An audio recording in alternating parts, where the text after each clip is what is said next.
All right. Oh, there he is. Hello, Twitch chat, and just in time we have a wild Nick T appears.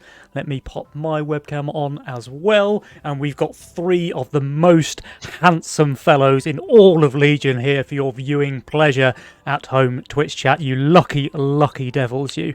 So, guys, November Nova Cup semi-finals, grand finals, a pretty exciting show lined up for you today. Anybody who saw the action yesterday will know that the first semi-final we will be watching is going to be Offmer and Widdowson facing off against Adams and Aviator. So, guys, what do you think about this matchup? I mean, I think it's going to be a great matchup. I am prepared. I have my towel here for Mr. Schwitzerson because there will be a lot of sweat that he will be producing. Let's see if he can carry Mr. Poofma, who has been on a roll on the ladder lately. So I think I favor them in the matchup, but it's surely going to be an epic series.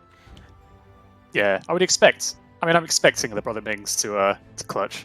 They had the cleanest path to the finals. They didn't drop a single game yesterday. So, whereas Adamiator had to play the most games.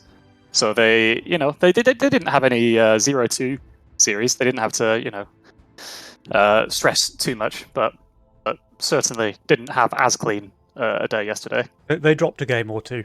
I think with Adamiator, it really depends on how lucky Adams is, right? Because Chaos is like 95% luck and 5% skill, or am I being too generous there? I think it's closer to maybe 96, 97% luck. I mean, I couldn't believe that we actually watched a game go to 17 yesterday and see someone not roll Bunk, Mudman, or that was insane. I think the game might have been bugged. We might need to get those log files over to the devs because Chaos not rolling the perfect unit for every send. Not in my video games, that's for sure. Check in PC. Something went wrong. Yeah, but in all seriousness, if you check the win rate of Chaos, it only really takes off at like 3k plus. So there has to be some sort of skill involved in being extremely lucky. Yeah. Like being able to read when the next send comes, right? Like it's all very well if you roll a Berserker on 17 and you don't build it because you're incorrectly guessing the send is coming there, and then they get the big send on 18 and you would have been fine if you built a few Fatalizers. So yeah, you have to be able to at least read the pace of the game, I suppose. Yeah. Alright, we have got a lobby open here. So let me just see if we can get everybody inside and ready to go. This lobby got a lot more old. Yeah, Offma, I think the age is finally here. I mean, I think Aviator's no spring chicken himself, though. I think he's in his 30s. Is our Aviator, so he's rocking one for the older gamers. Although he's still, he's still a spring flower at that tender age in my book.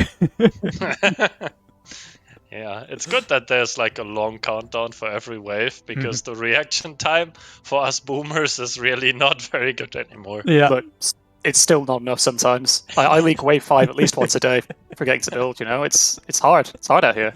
Oh man, don't ask me to re-roll and build in the same wave because that is not happening. The number of times I've pressed the re-roll button and then shifted 200 gold just because it's impossible. Like how can I think and click buttons all in 30 seconds? It's just you're asking far too much of this old man. Just wait until you play Blitz in Classic. It's stressful. Heart attack inducing for me. I mean, I just choose one unit that I'm gonna build on any wave like before, and then I just use the shift button and just drag the mouse over the fucking board, so I just get some units down. Take notes, chat. This is high level tips and tricks. This is a former legend classic player telling you how it works. I mean, that's pretty damning evidence against yourself there, Julian. I wouldn't go boasting about being a legend in Classic. It's a whole different game, let me tell you that. It's a completely different meta, yeah.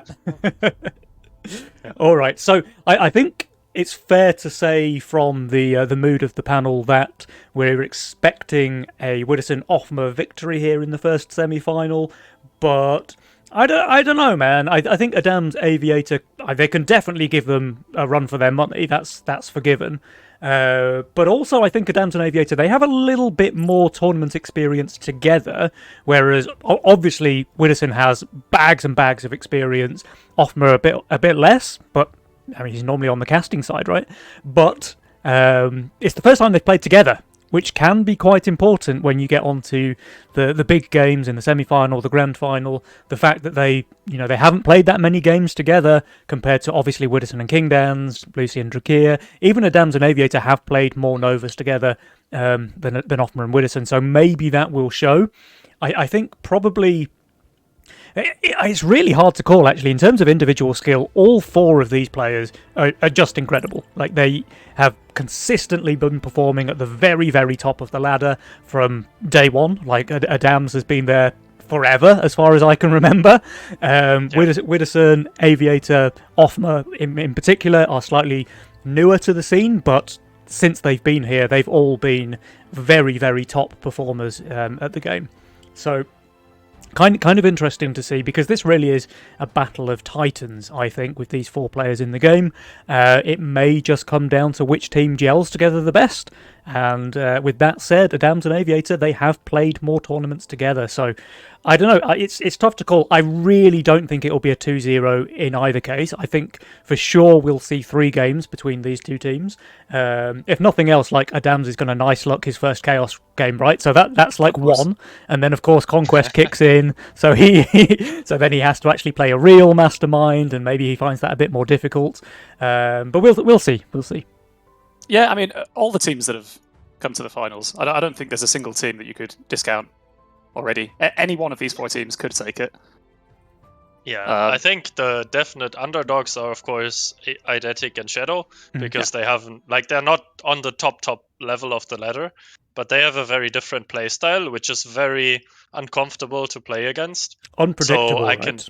Yeah, unpredictable, and some very high risk, high reward Starvey plays. If it works, it works. Yeah, if it they know what they're doing. They are really good with it, so they can definitely take the semis. And if once you're in the finals, if you're not me, you can definitely win them. Because I always manage to lose a race in the last game of the final somehow. How many finals have you been in, Julian? I remember 2 Nova Cup finals. I think, like, before Nova Cup, I may have been in 1 more or something. But I definitely lost 2 races in the final game of 2 Nova finals. Yeah, so. Very nice. Always the bridesmaid, never the bride. That's the Drakir and Lucy story, but unfortunately you never have managed to convert it to a win, unlike those guys earlier on this year. Yeah. But just a lack of skill, I suppose. Yeah. I mean, they're just better. Oh, but guys, enough padding from the casters. Enough, I say. The players are ready in the lobby. The time for chatting is over, and the time for playing has begun. And you can tell the loading screen is taking slightly longer than anticipated. Adams, Burnt, Aviator, your load times are killing me here, guys. But game number 1 of this November Nova Cup semi-final is about to begin any second now, guys. Really, if you want to finish loading, just come on, guys, you can do it. The hamster's working. It's running really fast. Here we go. Game number 1. Let's go.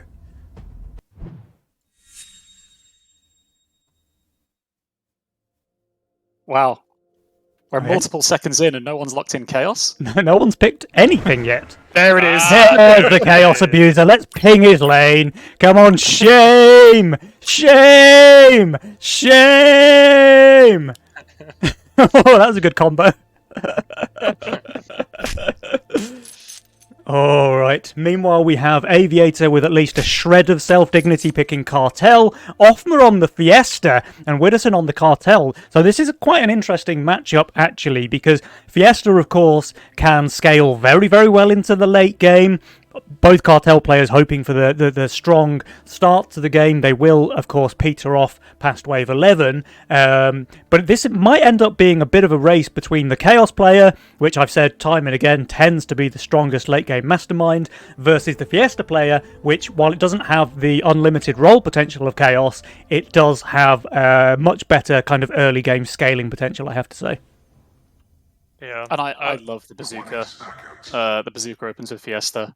You unlimited potential on every wave to Oh. leak the right amount or 100%. It's unparalleled. I feel. Unparalleled. I hate it. I mean, if I was Offma, I would have probably started Treant, but maybe he knows what he's doing.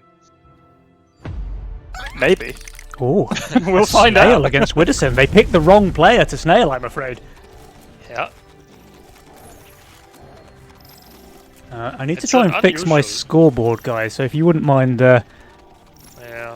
I mean, it's an unusual opener from Widdowson. I haven't seen Tempest Cat opener in like a long time, and I don't even know. Does it hold Snail? I guess it does. Just But, about, but he's not covering anything. We're going to see the king tickled a little bit on wave 1. I think what's a more unusual open is the Oathbreaker plus the Aqua Spirit for Adams. So, if there was any doubt at all in the Brother Ming's mind of whether Adams had picked Chaos or not, that's gone. That's Yeah. Yeah. I mean, it's obviously Chaos, right? yeah. There's no other reason you're going to do that. Yeah. Yeah. All right, we're back. Sorry about that. Scoreboard is now active, and we do see the Pro League on Offma. Widdowson enjoying the +6 gold as well. So that's a really solid start for the Brother Mings. Yeah, certainly. I don't know what Offma is doing. Like, I haven't played Bazooka Fiesta. I've seen it like once in my game, and it was like a leak Fiesta in the sense that it leaked every wave, like 100%.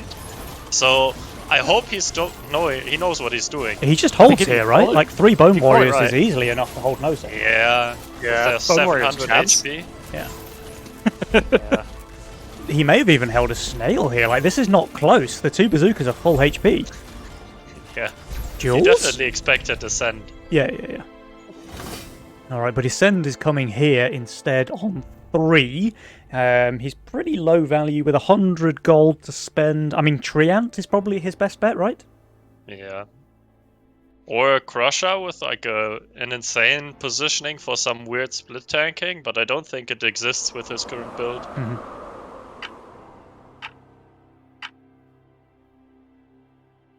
All 4 players on 6 workers meanwhile, so nobody really starting to fall behind just yet. And there's the Treant pickup from Offma. He gets a 60 send, so DT Snail. The DT dies fairly quickly. He is going to leak here for sure. It's just a question of how badly, I think. His bazooka's focusing very nicely the same units.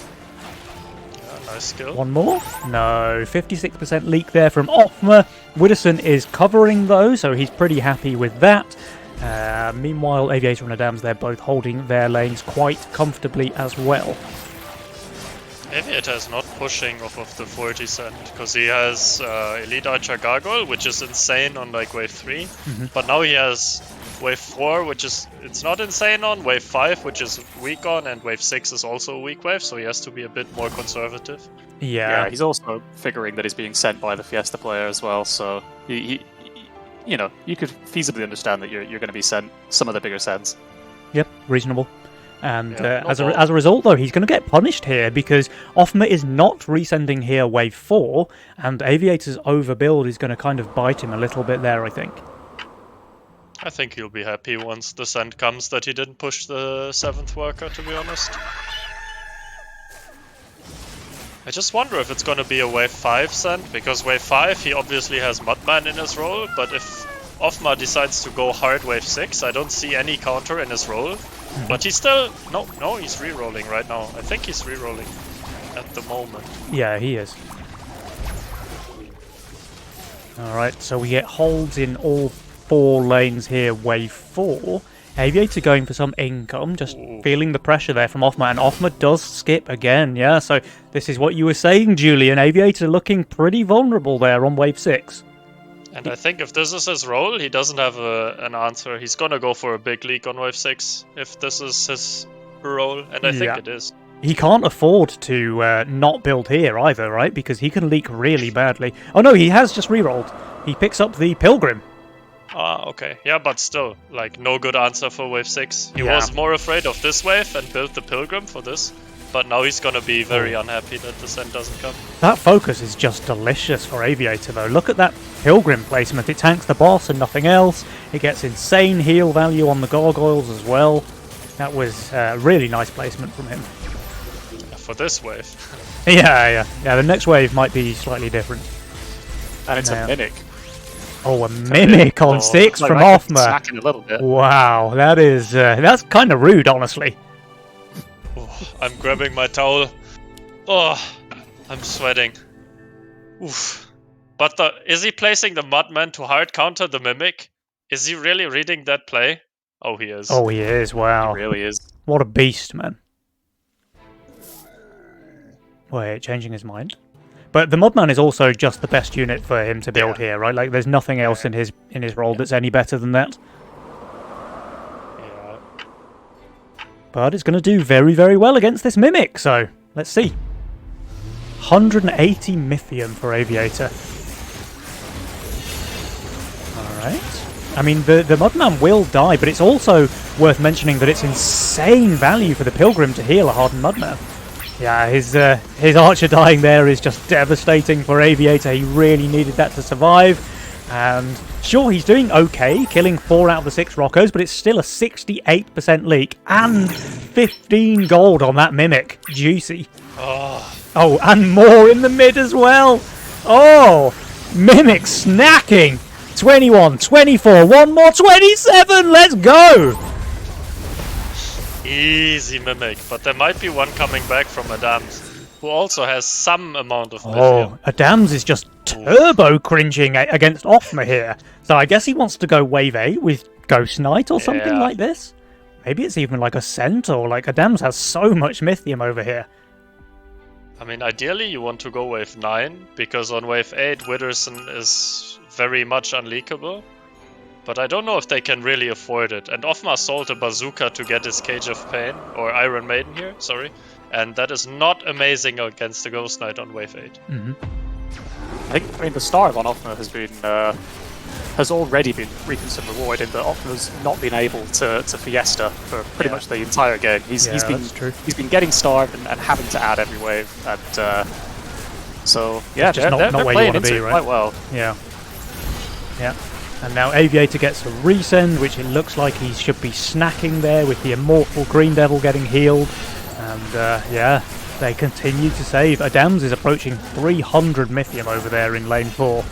And there's the The GK. Ghost Knight. And he has the Patrick skin as well, so that's obviously makes it 20% more powerful. And Offmer, what is your answer, my friend? You've got 200 gold to spend. What am I looking at? DT Mole?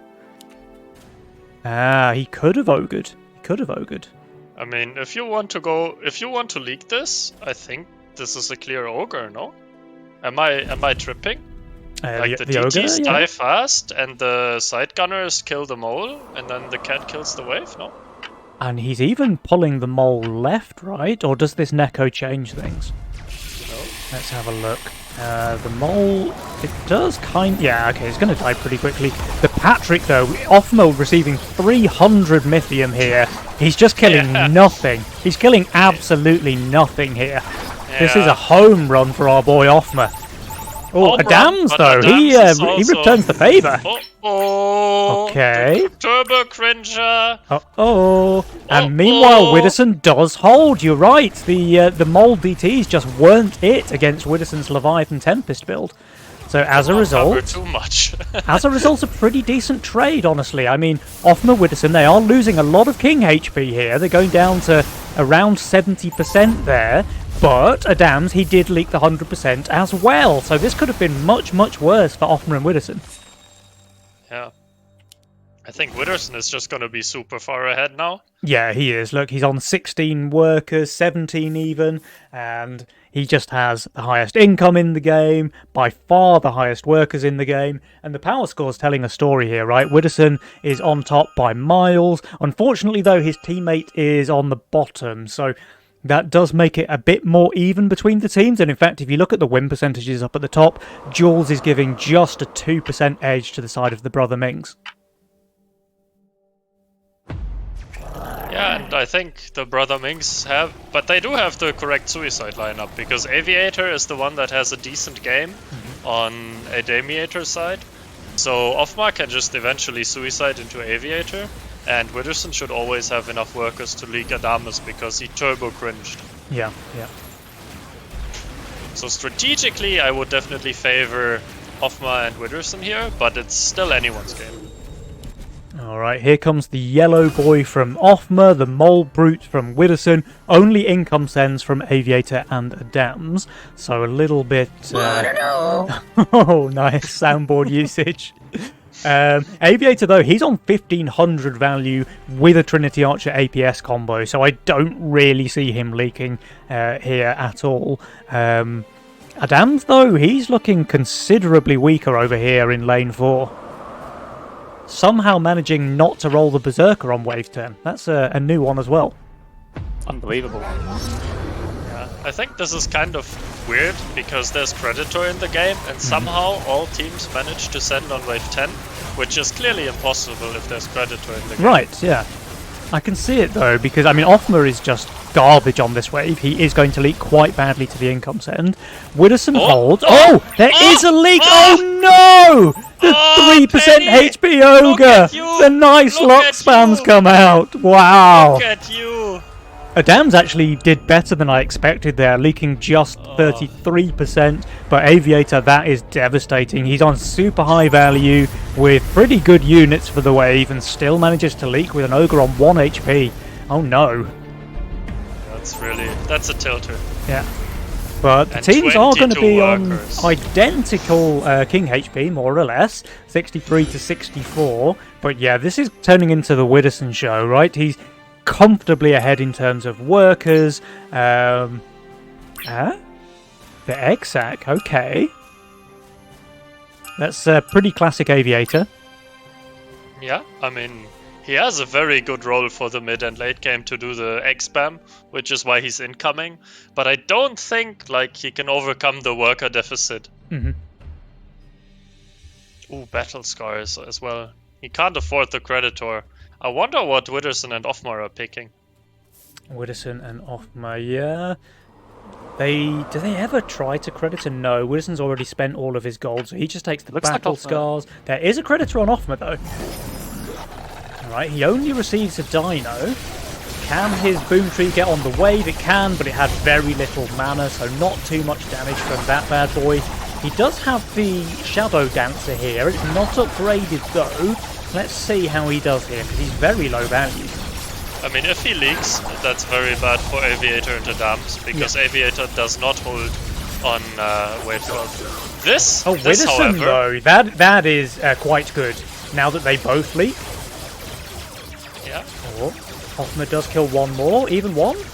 No, okay. Oh! So that's a really nice Fiesta for Offmer. Unfortunately, though, Waldoson over there in lane 2, leaking just, well, quite heavily to 4 VTs. Do they send here, though? Because they have a lot of Mythium. And sure, Aviator is strong on wave 12, They but he do. can definitely leak. Oh, Wait, only Witherson is sending. okay. Ah. Witherson sending, Offmer saving. That's, I mean, Aviator's very strong here, right? Even with the egg down on the field, he is very, very strong here. If he goes for double Trinity Archer, APS, maybe he even hardens his Mudman as well. He's lacking tank value. I think he leaks to a 400 cent. But I think they are going for the... Witherson just scales with his workers, and Yeah. Offmar just saves, so we can limit the Aviator problem and kill him with a suicide later on. Yeah, makes sense. I think it makes a lot of sense with Wither being 10 workers above everyone else in the game. Yeah, right. He's going to reap the rewards of this in 2 waves' time already. This is a 540 Mythium send, though, on wave 12, which is pretty brutal, honestly. And Adams is going to leak quite badly. Is it even going to be enough creeps to kill Aviator's egg? I think not, right? Aviator No. easily held the no send there. Alright, only 82% actually. Adams did pretty well there, got to say.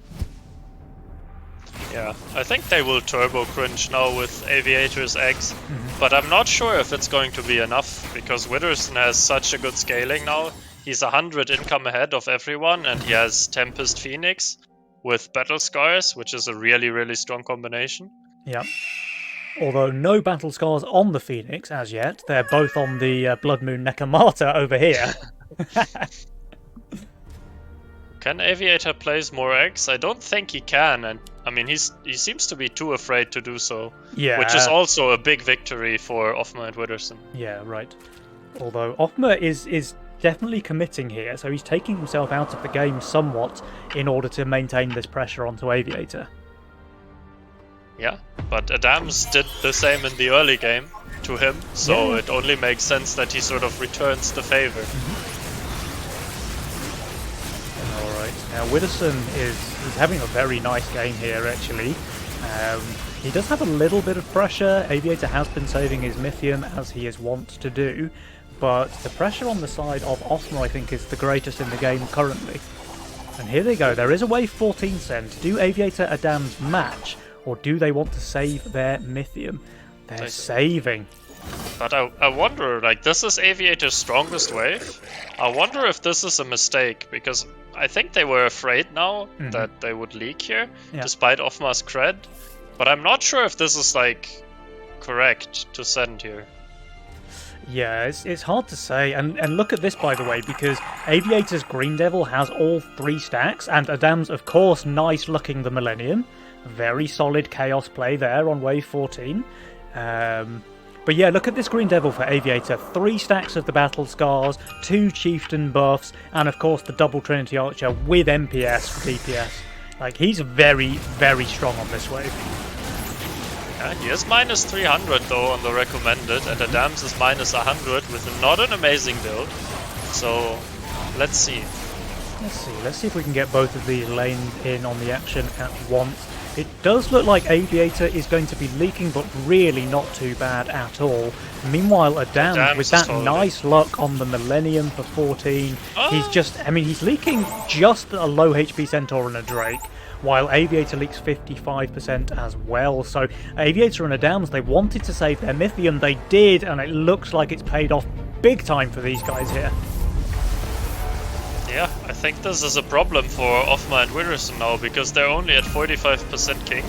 So sure, they got some economic damage here, but there's a big send by Adamiator coming on, I think, wave 16 probably, or wave 17 even, but probably 16. Yeah. And I'm not sure if they can survive on the side of Offmer and Witherson. I mean, Offmer's just incredibly undervalued. Look at that. He's already 1,200 undervalue here on he's 15. suiciding. He's suiciding for the race on 16. Okay. I like that That's play. That's the correct play. Yeah, Offmer had absolutely zero chance of being able to hold himself on 16, right? So why not go for it? I think it's the only play they have, and it's good that they really saw this problem coming. But let's see if that's enough. Yeah, let's see. Now, Adams, I was going to say he's quite low value, but he actually shifted a lot of gold here. So did Witherson, though, so Witherson wasn't feeling too scared here. Look what he rolled! He rolled the Boom 3 and the Pyro. Yeah, very nice luck. Very solid Chaos play. This might save him, because Witherson has a lot of Mythium, and Adams does not have a lot of value. So he really had to roll a good unit for this wave in order to hold, which he has to do because Aviator can't hold. He's too far, too low on value against the Suicide. But I don't think Witherson can hold, so this comes down to a race. Yeah, and 3 Pyros is pretty good in a race for a Chaos player on 16, right? I mean, it depends. Pyros are good if he can full clear or at least roast the entire wave, but they don't provide stall, which you ideally want in a race. That's but true. I think 3 Pyros with a Hades and a Trinity it's Archer. It's a lot of damage. It's a lot of damage. Yeah. It might just roast the wave. Yeah, but he gets full auras. So let's see. This is the lane to watch for sure. Yeah, this is going to be the decider, I think, in Adams' lane. But Offmer and Witherson, they both received way more Mythium. 1240 for Offmer, who of course is just insta-leaking the entire wave. Witherson gets 1100. His Phoenix is giga-smurfing here. Adams is leaking hard. Oh! Did the Suicide play from Offmer just clutch this game from the jaws of defeat? It's going to be close. They have 10% more King HP. Oh, wait, it's not close at all. This gate opens immediately. Aviator and Adams, they are dead here, wave 16. Holy moly. What a beautiful play. That was incredibly well called by Offmer. Balls on this man. Yeah. Brother Ming really clutching here when the chips are down. That was solid play there from Offmer and Widdowson. Just look at this graph, right? Like, when we see Aviator and Adams saving their Mythium, Jules is giving them a big edge there. The graph dips hard into the red. And then Offmer with this 5-head suicide play, pushing all of his gold into workers against no send in order to break Aviator fast and hard enough on wave 16 to close the game. That is really solid play from Offmer. That's a very well-deserved win. Oh. Wow. What a juicer, Wow. guys. What Even a with the juicer dams, is nice that looking one. the Pyro on 16 as well. Yeah. I still think the 14 cent was a misplay because they were too scared. Aviator does not have enough Mythium with his egg play and Offmar credit, so he should have enough value to do okay on 14. Mhm. And if they go for a big cent 15, Witherson has Phoenix, and I don't think that Adamiator has enough value to like hold against like 900 or something like that on 15. And then they force 15 and are probably fine. Yeah, but I mean, Offmer and Widdowson would almost certainly be leaking pretty badly on 15 as well, right? Because they'd have Yeah. so much less gold. But it's a tough one. It's a tough one for sure. But I really like the way this one played out because it looked like yeah. they were doomed after that wave 14 send, and they barely got any leaks.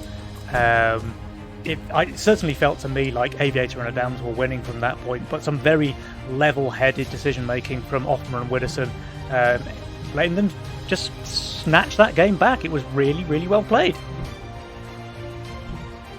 Yeah, certainly a back and forth affair that was a lot of fun to watch. I'm really looking forward to the second game. Oh, I have to congratulate Nick Tier, by the way, for finally hitting Legend in this video game. Very well played, bro. Oh, Nick If a season Tier! goes on long enough, you know, and Proof, Anyone if can it was do it. ever needed. If the season goes on long enough, anyone can hit Legend. But yeah, we have all 3 casters as Legends in this lobby. Very, very nice indeed. Yeah. We're Yeah. god gamers. Offmer is taking credit there for the idea of the Sui push into Wave 16. Does give me the sneaking suspicion that it might have been a Widdowson call. Maybe. Maybe. Alright, so we should be getting into game number 2 any minute now, guys. Just waiting for the players. We haven't heard from Aviator and Adams yet, so we could have another minute or so to go. But guys, what do you think? It's hard to call. This is what I always ask the same question. What do they need to do differently in game number 2 if they want to win? But that was a very, very close game, ending in a race on 16. Like, they didn't play it badly by any means from Aviator and Adams.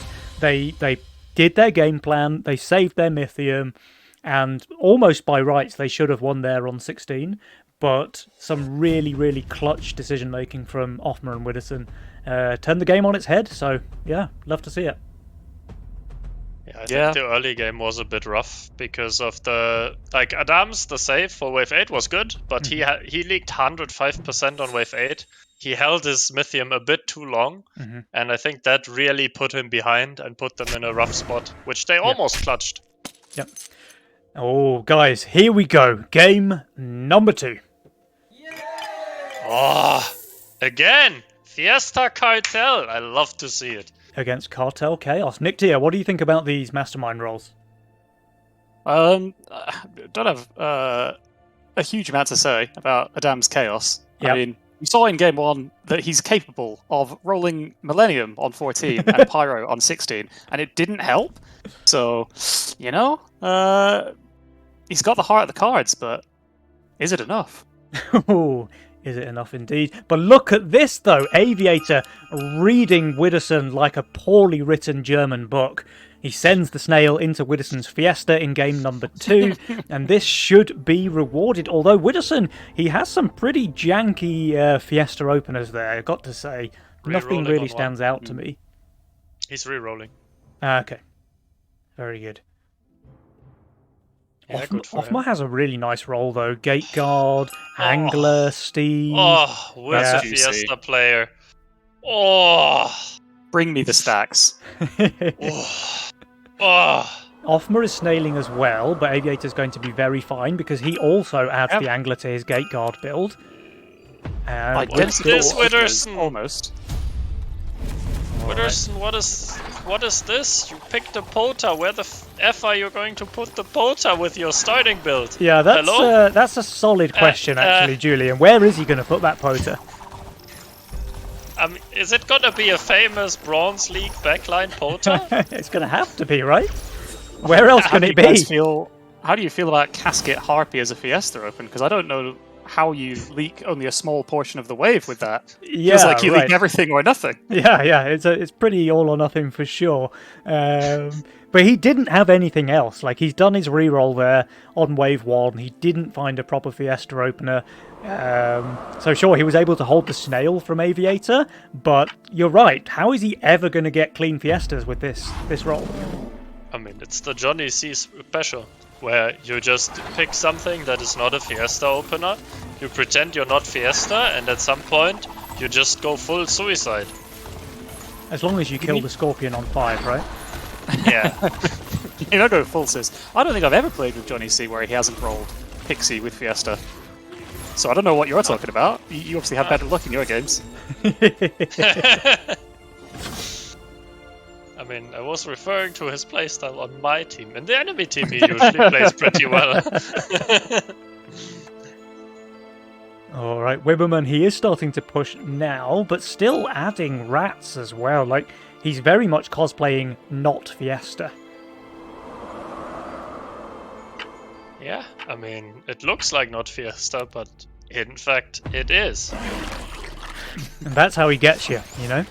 Yeah, that's how he gets us. I think he's going for A bit of a lead. medium-sized leagues, like in the mid game, because then the casket spell doesn't do like as much as early game. Ooh, this is good, No, Maybe. he holds, Oh. right? Yeah. right? Yeah, Right. yeah, easy hold. Oh, Which is just as well because Offmer over here in lane 1 is going for a bit of a pro league himself. 33% there from Offmer. Wibberman, he's going to be able to kill 1. Yep. yeah. Oh, a brute on 4. That's Sorry, what- exceptionally rude from Oh, Offmer there. that's What is rude. Aviator's answer against this? A Harbinger! A wave 4 Harbinger! That's interesting, for sure. Someone Very. check him PC. I haven't seen a wave 4 Harbinger in ages. Yeah, I mean, he's going to hold, right? Because he's 425 value on wave 4 with a Harbinger. I mean, is he? Are you sure? I mean, he should. It's only 100 cent. Value is I mean- pretty good in this game. He is on value. Yeah, but he has 0 units for the wave. True. I mean, The like, Harbinger is getting full focus. The dog did oh, not it tank. gets- oh, it Does gets get another second skill summon, for though. the Does dog. get second summon. Unfortunately, he's not penny focusing the brute, so Yeah, he is yeah. going to actually get to kill almost the entire wave. He's just doing phenomenally well there. Okay, sure, he leaks, but it's only a brute and 1 chicken. Do have to say, at least he stayed very low workers up until this point in order to do so, and they're still getting a tiny tap of king damage. What do you mean? It's a brute on the king. It's like 80%, no? Bam! That was with tenacity, Julian. Ah, Yeah, I now it's remember. only 1% instead of 100. Yeah. Witter isn't full suicide here. He has found something to kill the Scorpion King. Wow. He also So has is this going to be a 130 gold. 5-head Fiesta? It's going to happen here for the first time. I mean, with an upgrade on the Cage of Pain here, that just does nothing on Wave 5. I think it might be a little bit more than a Fiesta Pro League here, but we'll see. Is he sending the DG? Oh, yeah. Then yes. I think just the Dino would have probably been a good Fiesta. Oh, he's not even properly focusing the Scorpion. Does he kill it? He does. Yeah, Okay, yeah, he does. does now. He does. He's fine. He's even managing to kill a few little Scorpions as well as the big one, so I think that's actually a fairly decent performance there from Wibberman, 58%. Offmer, of course, is holding his lane. He only received a DT. With that Bounty Hunter full HP as well, problem is it goes straight on the Dino, so he just kills nothing, right? Oh, Very nice aggro there with the dog tanking a couple. Oh, get he it! does. He does. Oh. Nice. And more. nearly a scorpion there. We were all rooting for the little guy. Oh wow, they're doing some cringe. But only an income send though, so Widdowson And going only for the from Widder. scaling again. Same game plan as game number 1. It seems from Offmer and Widdowson. Yeah, but I think the Drake is a really good send against Adamus, who, if I may say so, skillfully rolled the Halo for Wave 6, because he was looking god-awful with his build. Yeah, But now he has Steed Halo for Wave 6, and he might do okay. yeah, that's very skillful from Adams. Very well played, Adams. Yeah. Still 160 cent though. The problem is, will the Drake kill this consort? It doesn't. Okay, I was worried that the Halo might just snipe the Drake, but like this, the Drake continues dealing damage, and it should be a small leak from Adam, despite being 670 value here on the 6th wave. Unless, does the Halo win this 1v1? Surely. Oh, it looks like yes, right? Okay, he does hold. And meanwhile, Widdowson leaks 50% to 2DTs, a bit more than a Pro Fiesta leak there from him. But now he can push super hard with his build. Yeah. And Offma has Bounty Hunter with 1 Steed and is doing okay while having 200 Mythium. Yeah. He's gonna be There's in a the really yellow good guy. spot. There's the yellow guy. And... Whoa! It's the longest wave in recorded history. Yep. So Aviator really feeling the pressure, is having to income King every wave. So Widdowson is again scaling He to got the moon. Kingpin. He did He get got the the king. Kingpin. It's quite low stacks there, 63. But he's looking so strong on this wave. He's even over value. In fact, both Aviator and Adams are over value here on 7. Aviator, 982 value here on wave 7. That's pretty crazy, guys. Yeah. I wonder if he can kill the Ogre. Like, I guess it depends on the focus. Yeah, does he get lucky or not? The Ogre, of course, makes very quick work of the split. It's now over onto the Kingpin. So let's keep eyes on this Ogre. Will it get sniped or not? So far, it's full HP. It looks like no. But Aviator is just absolutely snacking the wave. In fact, he's already killed everything in the wave. And now it's leaking the halving a Ogre. 1v1. Yeah, he's leaking the Ogre and I guess 3 small slimes. Oh, he almost got that second summon off. That may have been enough. But 56% there from Aviator. Still pretty solid performance against a 240 cent. Yeah, he's not gonna be mad about that, I think. Nope. Now everybody going for income. And once again, this is Offmer starving himself out of the game on a cartel roll. So once that wave 11 rolls around, Offmer and Aviator both going to be in a little bit of trouble, I think, because they've had tough early games with Offmer starving Aviator, so Aviator hasn't been able to scale, and of course he ends up starving himself by saving so long. Yeah. Yeah, some nice value from Mr. Offman now that he got his Kingpin power spike. But I think the real worry for Widdowson and Offma is Adams, who really got a good scaling out of the big send on wave 6 that he could hold. Now he's on 16 workers with Chaos and is gonna just scale to the moon. Yeah, he's not stopping on 16 either. He's 17 now. Will he go to 18 as well? No, okay, he's happy with 17 workers for now. He is going to hold here against the 100 send, and of course Aviator is holding against the triple snail as well. Now it's Adamiator's turn to save that Mythium as they so enjoy. And when do you guys think they want to send against Offmer and Widdowson? No. No? Okay. No.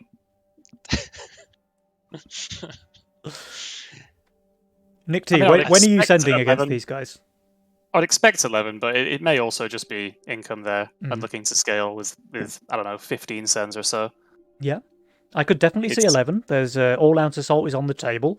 The best defensive spell is Sorcerer, which Offmer and Widdowson currently have no Sorcerer units at their disposal. Yeah, I would expect Adams to skillfully roll a Trinity Archer, or I don't think Halo's a very good sorcerer target, so I guess no one has at the moment. But Adams has the potential to get something. Yeah, I mean, it's only wave 9 now, so he's presumably going to roll Trinity Archer on wave 11, I would imagine, to go with his Tempest and that Sorcerer. Oh, we do see the 10 sends. Alright. I'm a bit confused why they are sending into a double Sky Queen build on wave 10. Well, And Widdowson... Ofma has Berserk in his role, which they obviously don't know, but I wonder if he's gonna read it. I guess their value kind of clearly communicates that they get a send here. But he has really No. ugly gold. Oh no. No, he's reading this all wrong. This is going to be a disaster now for Offma. The Berserker would have helped him out so much. Widdowson has 290 gold. I'd like to see him build something. Yeah, he's Widdowson's prepping building for 11 as well. Yeah. Reading this wrong. Oof. At the least, the Orchids are quite good tanks on 10, while the Sky Queens do the damage. But these sends are enormous. 320 Oh, for both players.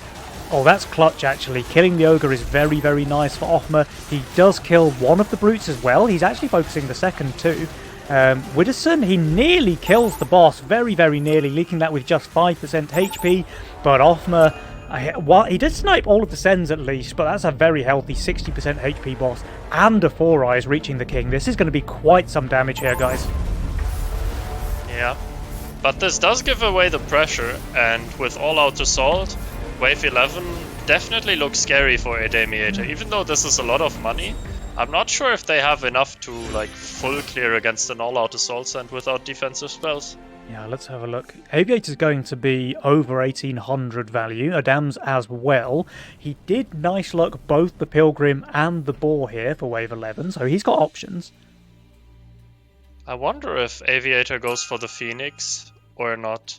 It's such a like hit or miss unit on wave 11. It can either just full clear for you, or it just gets focused, or it tanks 0, and in both cases it's completely useless. Yeah. He rather goes for a Gate and a Badger. Is Badger good on wave 11, guys? I'm not sure. It's good against a 4 eyes. So That's true. He's got that going for him. That is true. Oh, these sends are pretty large. 540 into Aviator, 520 into Adams. He does have that Sorcerer on his Arc of Justice. As you were saying, maybe not the best Sorcerer target, but it's still something. Now, Aviator, his Fire Lord is actually doing really well there. It's low mana and not being deleted, so it is going some decent damage. Widdowson leaking 61% to a single Cannoneer, meanwhile, but that's Fiesta value. Adam's 51% leak, Aviator 80% leak, and, well, they have got full King spell, it seems. This is still a lot of damage. This might even out the game, and Widdowson has the highest income and the highest workers in the game, but Offma is quite far behind. So I'm not sure. Like, I would still slightly favor a Damiator, but this is very scary still.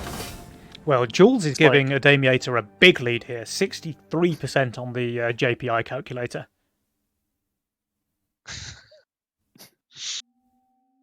Yeah, I mean, the thing is, Offma and Widdowson are looking very weak on 13, but a Damiator don't really have enough time to generate enough Mythium to threaten them on 13. And 14 looks kinda impossible, so you're almost forced into 15.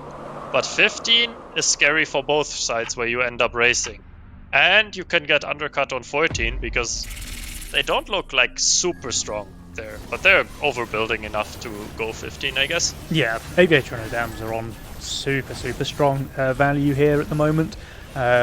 We do see Aviator with that Iron Scales as well, so trying to break him on 14 is tough. Full shifted, both of them. Yep. I think Widdowson is leaking here. They try to bait the 13 send. Now that is a Fiesta there from Widdowson. 25% leak against no send, and like you say, they just really want to bait a send here on wave 13, where Offma has the Millennium, and Widdowson, I mean, maybe we finally see that Priestess. I don't think the backline Priestess.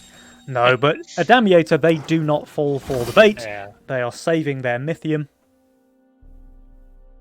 But it's still scary, because you're looking at a 15 race at this point, I guess. Yeah. You don't want to send into this build on wave 14. And this is also not a very weak build on wave 14. I mean, it's not. But Aviator and Adams, they just have way more value on both of them compared to Offma and Widdowson, right? It looks very good for them, but it's still a scary spot to be in. Mhm. Ooh, the boost. Rip 28 gold. Unlucky. Well, that was all about the bait play, right? So they really wanted to bait this M13. They prepare for it, they build for it, they boost for it, and Aviator and Adams just did not fall for it. So as a result, that's pretty solid positioning now as we go into the game. There's the undercut. There's the undercut. Mm-hmm. This coming out, I guess. I mean, with Widdowson being the one with the most sus value on the last wave, being the only person who actually pushed on 11, maybe feeling that pressure a little bit, or just wanting to spend, most Mythium. Why not use it? I mean, it looks. Oh, is he prepare? He's preparing 15 on Aviator. I mean, it's not bad if you did expect to send here and you think you're going to get GK'd. That at least mops it up, but he's getting nothing here, and it's not too bad. 15. Yeah, true. All right, Descent decides the game. Yep, 600 Mythium for Aviator. The Four Eyes just wasted away on these Iron Scales and Badgers. It's going to take forever to kill those. Meanwhile, Adams, I mean, he's well over 3k value. It does look like he's going to leak quite badly. So let's go back over to Aviator, who does seem to be performing exceptionally well. But now the Phoenix takes the aggro, and it's going to die very quickly. That's an 80% leak there for Adams. And Aviator, I mean, he's doing better, but it's still going to be a solid leak. 88%. We've got 2 Four Eyes, 3 Ogres reaching the King, but I think they're going to survive here, guys, and now they have a massive pressure lead. I mean, they have plenty of Kingups here, right? They're laughing, but they are still sending here. Here comes the wave 15. They're not going to tee-hee their way further in. Offmer and Widdowson, they are saving their Mythium. Offmer suiciding again for the 16. They expect the 16 again, and now they're reading it. And this is not going to be good. Nope, it's not going to work out quite as well for him here as it did in game number 1.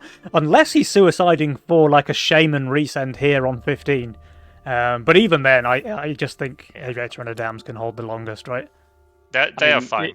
It feels like if that was the play, surely would have. Oh, Widdowson's even building against wave 16 as well with these King Claws, so they're fully committed here to wave 16, and that's just not going to happen. So Aviator and Adams, they will certainly close this one out here on wave 15.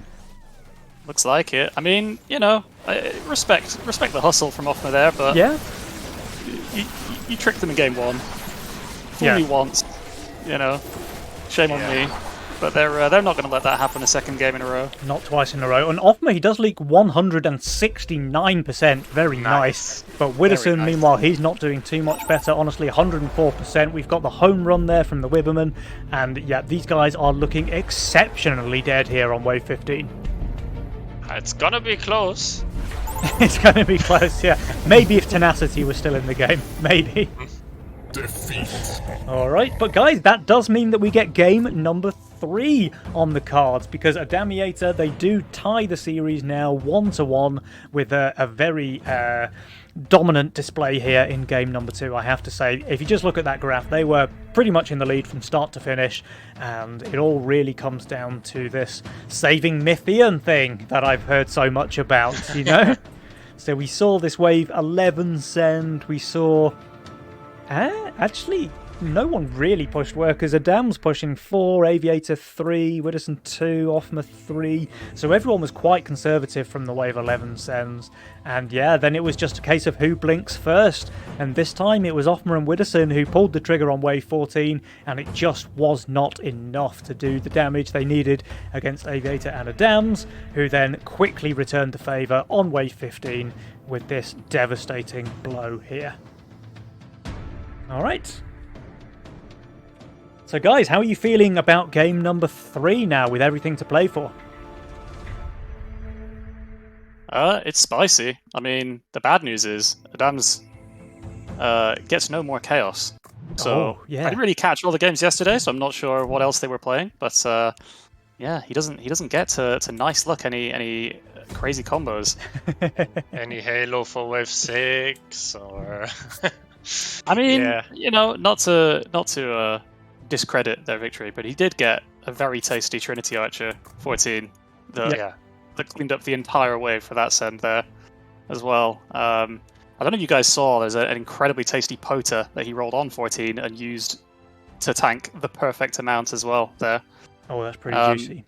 I mean, both of them from the side of Adamiator on 14 had some very, very nice holds with cleaning up everything but the Sens. So I guess, Yeah, I mean, they cringed longer and they reaped the rewards. Yeah, I mean, the thing is, like, I don't care what any good player says, but Mythium saving has just absolutely 100% no counter. I win every time I use this, and I lose every time it's used against me. Because math! So, what can I say? Have you tried maximizing your board state value and everything, though?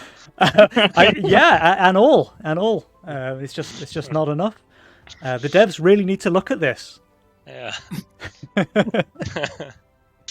No, I mean, in all seriousness, I think that Witherson had a rough Fiesta opener. Yep, he did. He really did. The early game went rough for him, especially because he went for the Wave 6 Cent, where Adams had the perfect counter to. So that early game went rough, and then they made the wrong gamble on 10, and they still managed to bring down the opposing king to 20% on Wave 14. So I definitely give a small edge to Offma and Witherson, but it's not a big edge. Like, I can definitely see Adamiator taking it. They played really well, and let's see if they can do it. All right, guys, with that said, Julian, thank you. Here is game number 3. Greed? The vanilla mastermind option. And Adam's finally picking something which is not chaos. He goes for the cartel here, and he has a very, very nice roll, I have to say. That is a juicer from Adams. Yeah, we do a little bit of flying fortressing. Oh, but here's Witherson deciding to return the favour. He wants to nice luck his way to victory here in game number 3. Nice. And I think this is a very good game to pick Chaos in, because he can... Sorcerer is good for Chaos. Embargo is fine, because you can kind of like take multiple chances to roll for the pressure point at 13 or 14. And Creditor can also be used to great effect if, you know, the opponent doesn't really have pressure on you. So I think it's a smart pick. Let's see if he can pull it off. Yeah, let's see what happens. And meanwhile, Aviator has the Archer, which is just the perfect unit there for Sorcerer, I feel. So he's going to have a solid game as well. And I've got to say, I fancy Adams' role the most here in this game, with the Flying Force, with the Phoenix, with the Nekomata as well. Okay. There are some Tempest on this lane. There really is. There's some. And the Snail went to the wrong lane. In 10 waves time, Aviator's going to have a lot of envy for every other person in the game having the Tempest. He's got no juice for his Trinity Archer just yet. He has still got a reroll though, so he just needs to get lucky, right? That's true. That's true. Oh, and if you follow Drachia's guide to rerolling, then you always get the Elite Archer if you want it. Alright, I wonder if Witterson's going to try and resend here, thinking maybe Adams is on Fiesta, which of course we know he is not. Yeah, I don't think he expects Adamus to pick Fiesta in this kind of situation, especially playing with Aviator. So I wouldn't snail. And neither would Witterson, it seems. Yeah, we Germans, we just smell it out. Yep.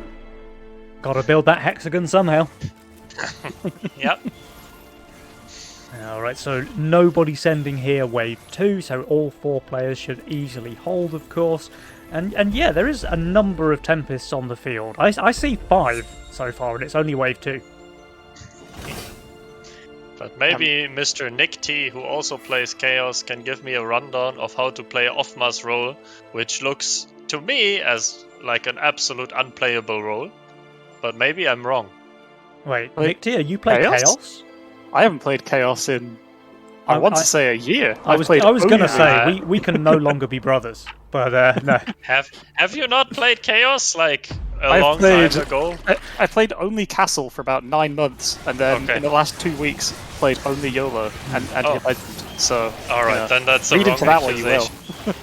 I That's a can wrong see why implication. Julian would get confused though, because Castle and Chaos both start with a C, so very easy to get mixed up there.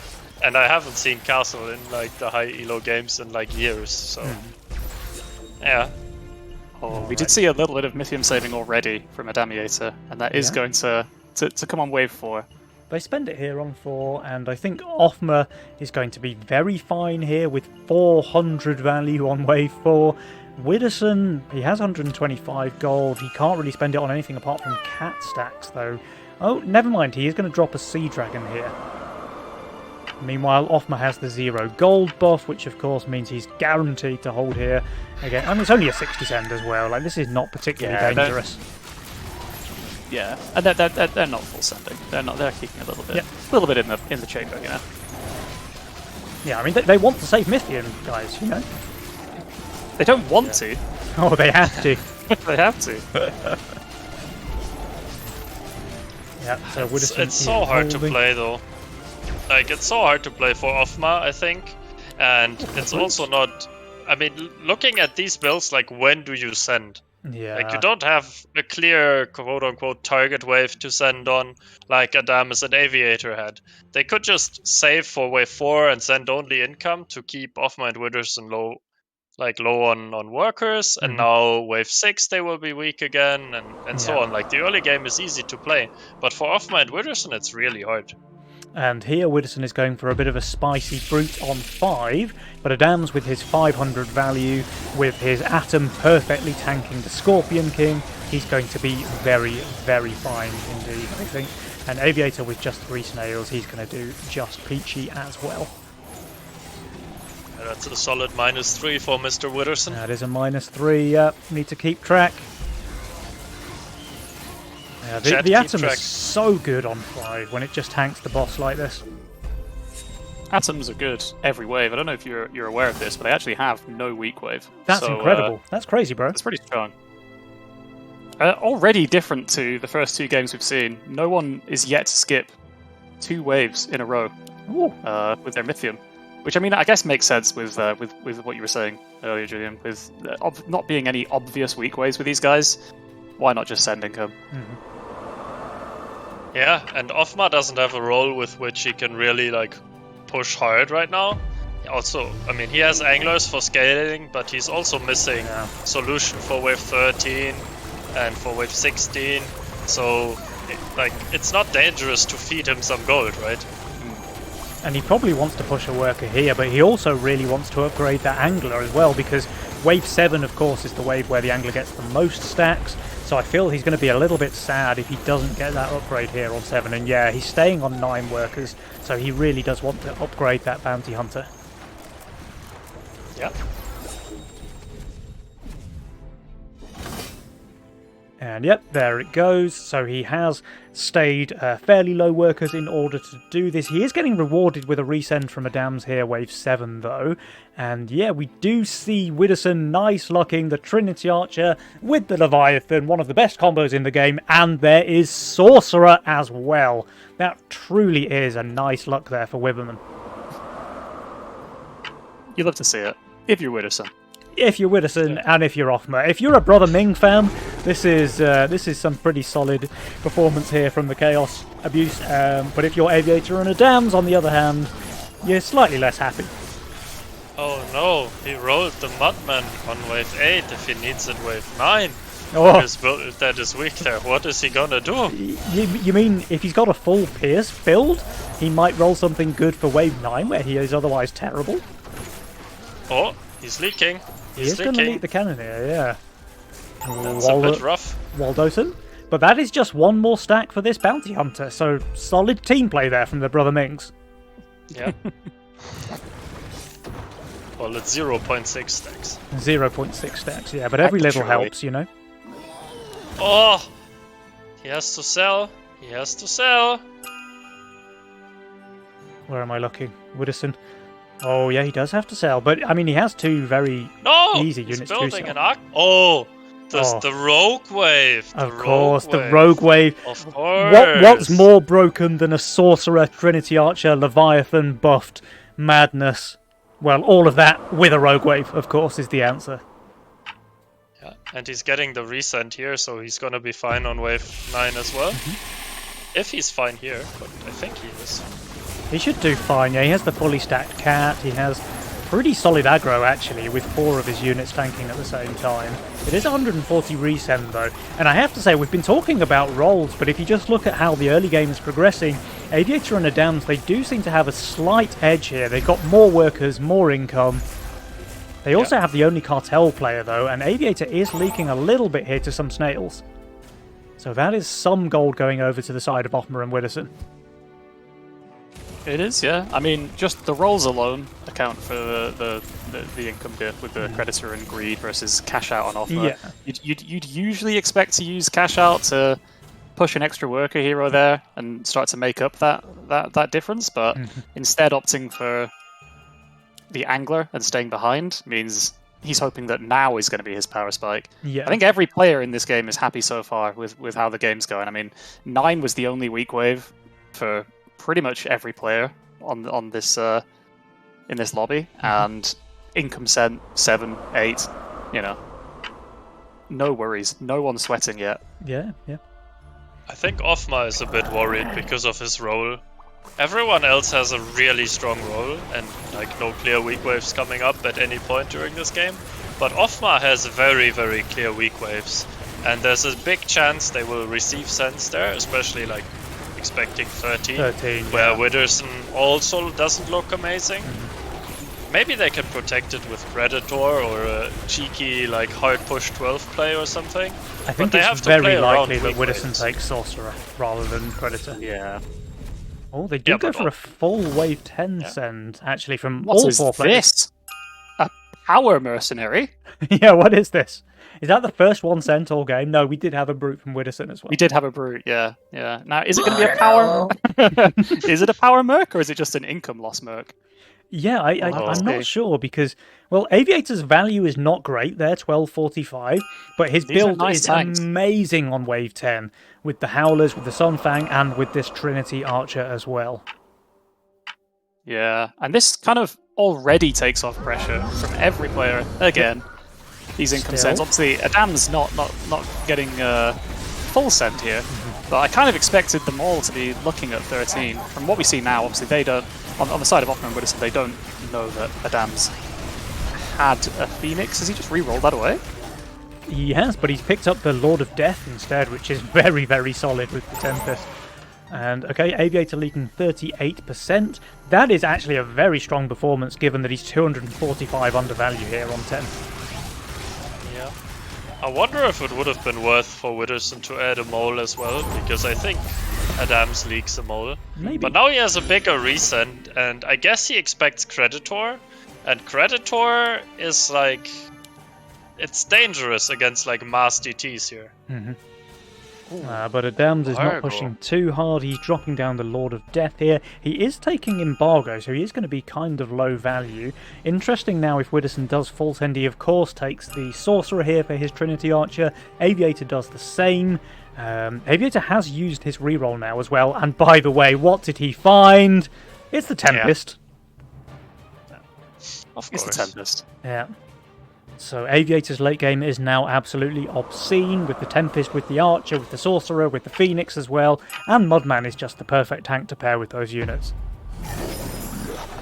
Alright, let's keep eyes on Adams. He's receiving a 240 send here. He did have the Lord of Death, but the DTs should tank those quite nicely, at least for a little while. The Violet, it doesn't get off one more spell. Maybe he goes for a bit of a leak. It's not terrible, though.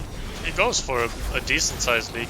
Widdowson is going to be happy with this. I'm Yep. just worried that they misread the situation and think that Adamus has Creditor when in fact he has Embargo. Yeah. And wave 13 is a big threat. And Widdowson did not roll like the trademark counters for this wave yet.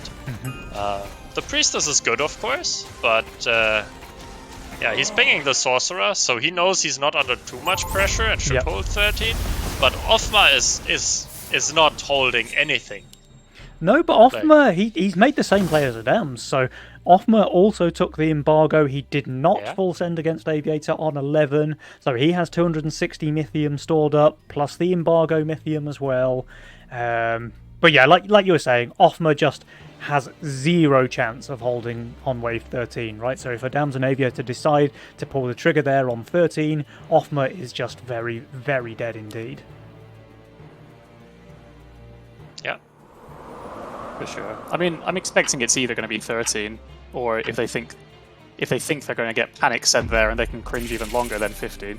There's no shot anyone is looking at 14 on this board at the moment. So No, not with it's the double. all, it's all whether they're going to just pull the trigger now, or whether they expect Phoenixes on both Offner and Widow. Yeah. Okay, there's income. So Offmer and Widdowson are going to go for income king. Aviator and Adams are going to go for full sends, of course. And these are pretty massive sends, by the way.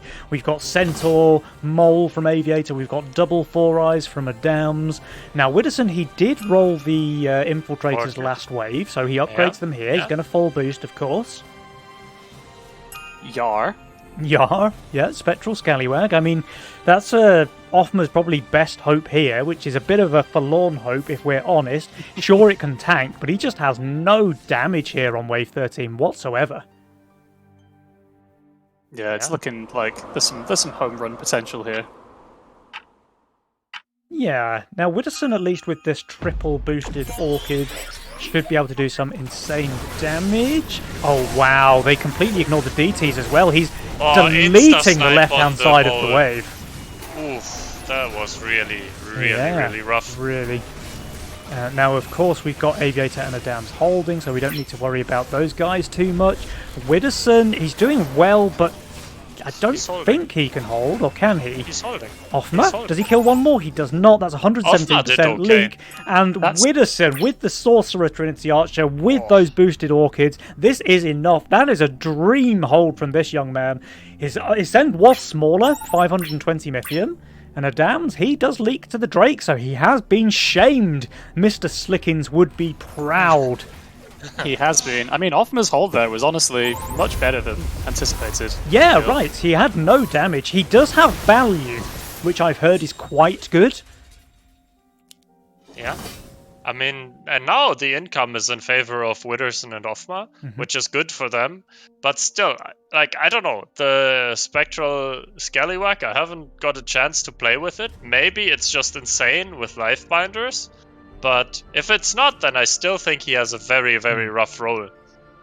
I mean, I think it definitely synergizes with healing.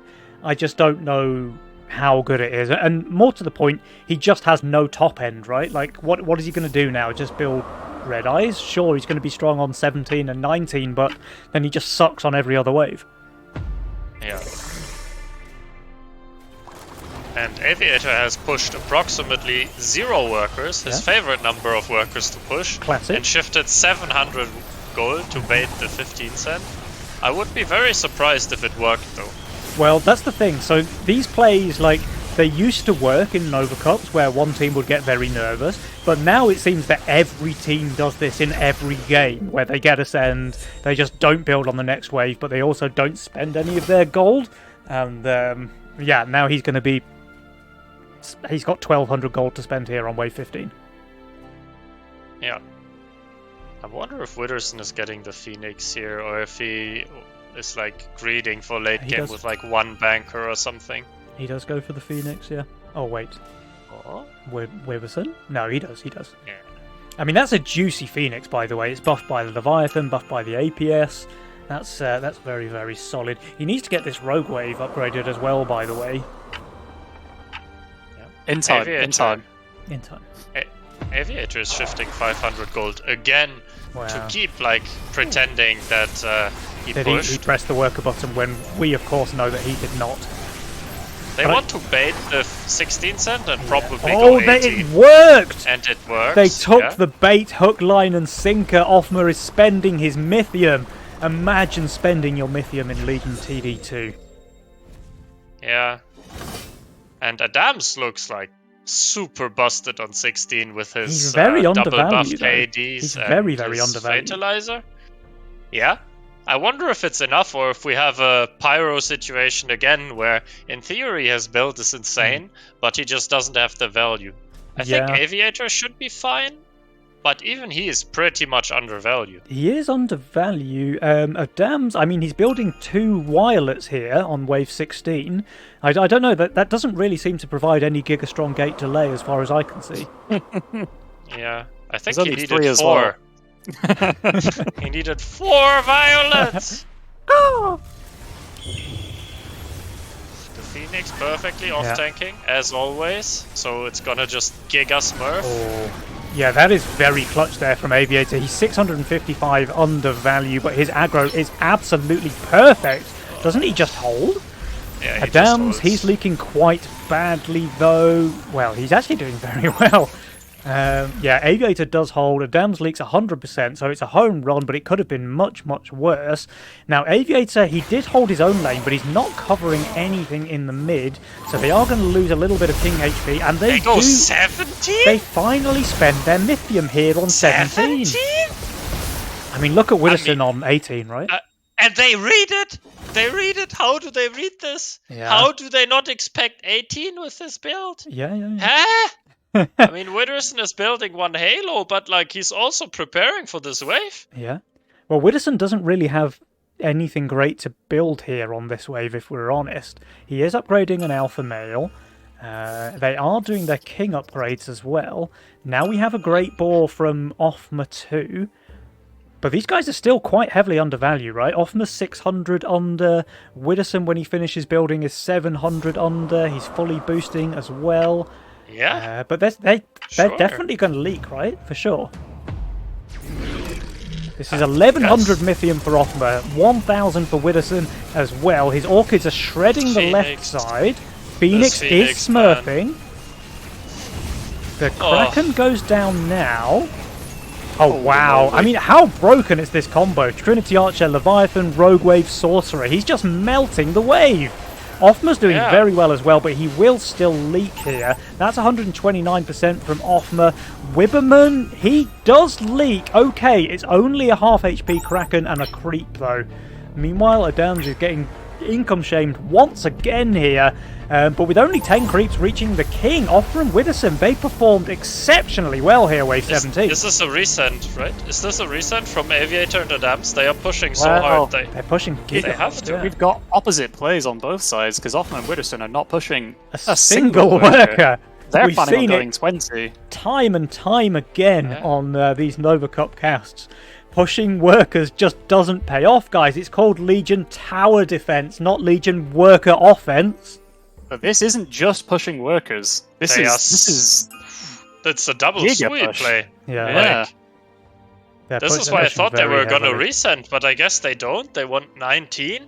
I mean, they are correctly, I think, assuming that Offman and Widow want 20. They're banking on not getting sent next and catching them out with a surprise. But I mean, will the sends be big enough? They will be absolutely monstrous. Yeah, they will. They're pushing crazy, crazy hard.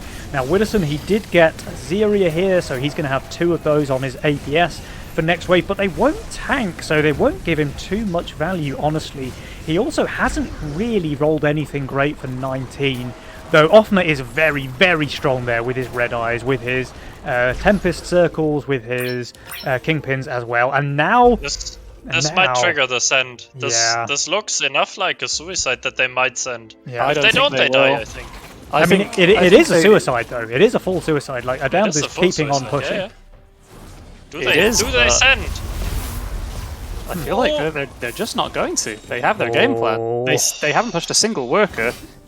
This is getting spicy now, guys. This is one of those where, like, they do the fake suicide so many times that Offman and Widdowson just don't even consider that this time it might be real. But They oh boy, know now. but they oh know boy, now, this is though. real. Yeah, when they see their They- values. No, it's not the value, it's the power score. The value would be Yeah. the same if they just pretended it. Yeah. But the power score jump tells you that it's very clearly a suicide, Right. which is why Widdowson is boosting as well. But they don't think that sending gives them a win. But I think I think sending guess post they're right. income would make them win, though, right? I mean, like the hardened columns and stuff, probably not. Okay, well, they still need to be able to hold. These sends a massive, nearly Yeah. 1,500 for Offmer, just over 1,400 for Wibberman, and he still has this disgusting Trinity Archer Leviathan Sorcerer Rogue Wave combo, which is just melting the wave. Yeah, but it's not enough. It's not enough. It's not enough. They Adams die. leaks to no send. Widdowson, Wow. he does leak, and Offmer's 109%ing Yep, as GG. well, with 54% King HP remaining. Wow. Aviator and Adams are the semi-final winners here. They move through to the grand final. Offmer and Widdowson go home with nothing. Rough. Defeat. Insane. That What a was play. that was a beautiful play. I mean, that's just it. Just goes to show how big the mind games are in determining the winners of these games. Yeah, right. You know, it all comes down to one big call, and if you can get inside your opponent's head, like Adamiator did right there. I mean, they knew what was going to come. Mm-hmm. They could see that Offmer only has one strong wave left in the game, Mm-hmm. and they correctly predicted that they're going to think they're perfectly safe 19, Yeah. and they just don't see it coming. They get blindsided. You know, the 18, even though they see the suicide on Adams, they Yeah. Well, they who knows, just think might it's be fake thinking again, it's, right? It's Like, fake, or Yeah, we saw this on 14 where they didn't spend their gold, and then they just had value for days on 16, so they just think, well, they're doing the same play again here on 18. There's no way they pressed the worker button. That's not how Legion TD works. But in this case it was. Adams and Aviator, they actually pushed workers for the first time in Nova Cup history, and it won them the game, which is just crazy to think about. Yeah. Not what I thought was going to happen in And all that it took series. was pushing 62 workers between them. Yeah. It's Yeah. that's just about enough. Kind of crazy. Easy. And what's more, by the way, guys, like this is really worth pointing out. Adams actually won a game without abusing chaos. That's pretty insane. Someone check him, PC. All right, guys. So we do have the results from both semi-finals now.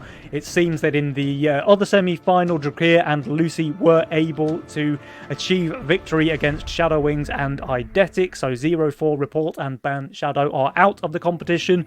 And likewise, Offmer and Widdowson, despite a very good showing here in this semi-final, they are out as well. That means that your grand finalists this month will be Drakir and Lucy facing off against Adams and Aviator. So that is going to be a very, very juicy one indeed. But guys, we need to have a bit of a break here, probably 10 minutes to let the players gather their thoughts, rest and relax, let the casters rest our voices as well. But fear not, guys, fear not, because our beautiful caster here, Nictia, has prepared some incredible content to keep you guys entertained during the break. So don't go anywhere, because this one, I mean, I've heard it already. I've had a sneak preview. This will be the world premiere of Nictia's brand new banger. It's called Believe in Life After Leaks. And I am extraordinarily proud to be able to play this one for you guys here. Nictia, any story behind the song before I play it? I would just like to apologise to everyone. Apologise in advance. Nothing else to say. Okay, I hope you're proud of yourself, man. Okay, guys, so we will be back in around 10 minutes time with the next games. Don't go anywhere and enjoy Believe by Nictia. Here we go.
What is the delay? Alright, welcome back, guys. I hope you enjoyed that content there. I know that's an absolute banger. I can't believe you hit those high notes, Nick Tier. What's your secret there? Just You don't wanna testicular know. fortitude. Yeah, something like that. You know, you got to take a hammer and then, you know. I mean, I wouldn't recommend it. there was enough auto-tune on that track to make even Widdowson proud.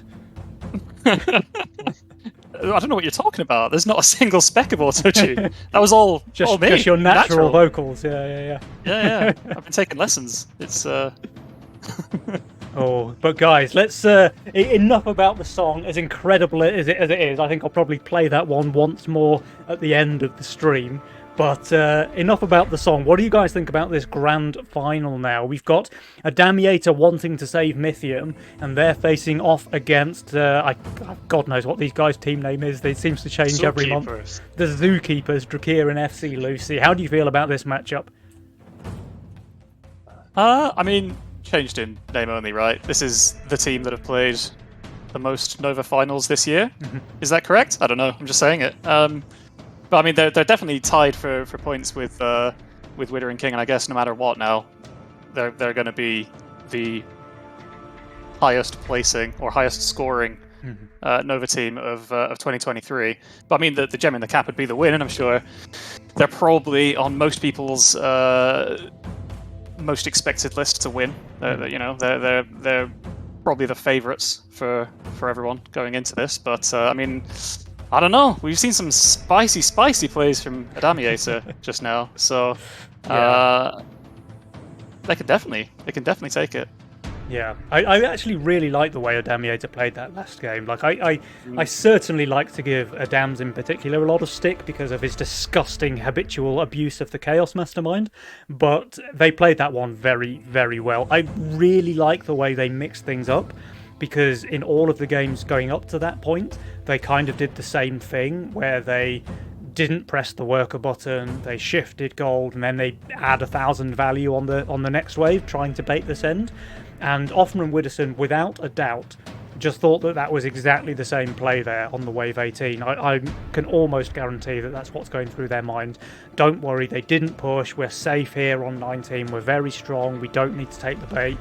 But bam, Aviator and Adams, they mixed it up at the crucial moment, catching Offman and Widdowson completely off guard, and just the double Sui play, winning the game and guaranteeing their spot in the grand final. So I really, really like the way that Adamiator played that one. And I think if they can keep that kind of form going into this grand final against Lucy and Drakir, I think they can make things happen, guys. I really do.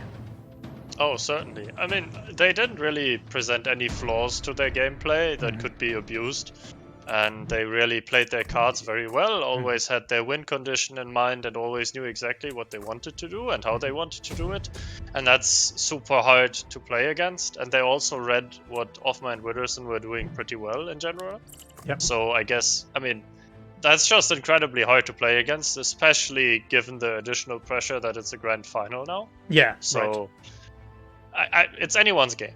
Yep. I don't expect a 3-0. I expect reasonably close finals that will ultimately come down to like the micro decisions, the small nice luck moments, the small decisions, the big decisions. Yeah, gonna be good agreed. I'd Legion. expect it to look pretty close, whatever the outcome. Yeah, but I think the name game from Team Zookeepers is definitely on point. Whereas I'm not so sure if I like or love Adamiator wants to save Mythium. It is very accurate, but you know, it lacks a bit of crucial creativity. Yeah, I liked Of it the better letter when they Zoo. were just called Nice Luck. Yeah. Alright, guys, enough of the patter and the chatter. The moment that you've all been waiting for is here. Game number 1 of your November Nova Cup Grand Finals is about to begin. We've got the Zookeepers on the left, facing off against Adamiator and their tendencies to save Mythium on the right. Game number 1, let's go! Where is it? Oh, YOLO! Drakir, Biggest and what a ball! YOLO roll! Not only does he snap pick YOLO in the first game of the grand final, he is giga rewarded there. That is a very, very nice roll there for Drakir. It almost looks like a hand-picked roll, never mind YOLO. Yeah. Nice. luck. And what's Adamus picking? I mean, does he want to abuse Chaos already? This is a best of 5 series. He can only win with it once. No Chaos! Ah. Oof. Meanwhile, we have double Gate Guard here from Lucy and Drakir. Best unit. And, Oh, you know, Best unit. if you want to live up to your Zookeeper name, then why not start with a little bit of dog taming? oh, absolutely. Yeah, now they just need the Howlers as well, right, for the full Dog Tamer build? And Lucy, with her rat picture, managing to roll the rats, Yeah. living up to it, you know, it's... I think clutch. it's really nice, actually, that Lucy chose her profile picture to honour Jenem in the game. So even though he can't be here in the game, that is, of course, Drakir's one-time partner in the Nova Cup. So even though he's not playing with Drakir this time around, Lucy has dedicated her profile picture to Jenem. I just think that's a very nice nod to him. Yeah, very sweet. All right, now we have Adams again, Cartel opening Windhawk for that Fiesta fake. Ah! Or an Aviator is faking Chaos, or... No, you always have to add the Seedling, sorry. My Yeah, mistake. but like Casket Seedling is It is so disgusting. Giga broken, It's, yeah. it's so broken. Yeah, Holy Heart shit. as well, delicious. Oh, oh. yeah he's got a roll. But think I I have need to a say, minute. like, Drakir's roll, man, that is illegal for a YOLO roll, right? Like, Yeah. that is a roll that I would pick any day, like, with Greed or something. Yeah. So I think everyone is happy with their rolls so far, contrary to the last game that we saw. So it's gonna come down to like who's gonna play it better, who's gonna play their cards better, who's gonna find the correct wave to send on, who's gonna have pressure without sacrificing their own early game.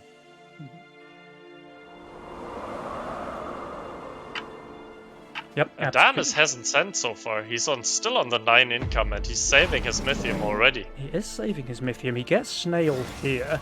And if the Windhawk on its own isn't enough to fake Fiesta, I think skipping Wave 1 is normally a trademark of a Fiesta player, right? So that really is screaming for the Snail send here, but he's 175 value, and he should do just fine, I think.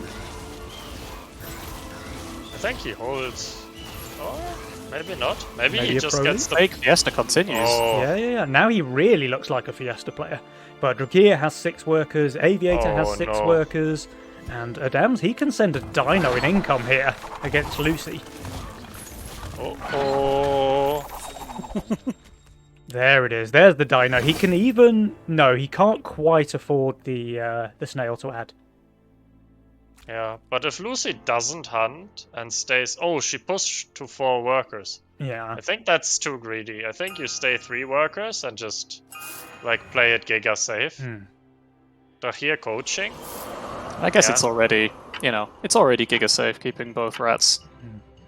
Both rats out here. She doesn't want to stay 3 workers with all these long waves, Yeah. So far, long waves not favoring the person with the rats, and she couldn't even dig both last. Thinking she's getting No. Fiesta Slim. Or She's both here. really struggling to kill that Dino. Pulled it left into all of her expensive units. It does go think down she's fine. now. And these rats have just got perfect aggro. That's very juicy. This is a hold from Lucy. Yeah. Yeah, then it's completely fine Yeah. to push for. I mean, if you hold, that's... Meanwhile, Adam's continuing with his Fiesta disguise. If he was Fiesta this game, actually, he'd be having an absolute banger so far. Yeah. It's a shame he's obviously lacking the balls to pick Fiesta. All right. He's playing really well. Especially Yeah, he's- faking Fiesta that well is really good. Very impressive. Now we get some fairly sizable sends here on wave 4. Obviously Aviator's easily holding because he has these units, so there's nothing particularly exciting going on there. Adams does full resend against Lucy, who does only hunt 1 rat actually, so she has sniffed this one.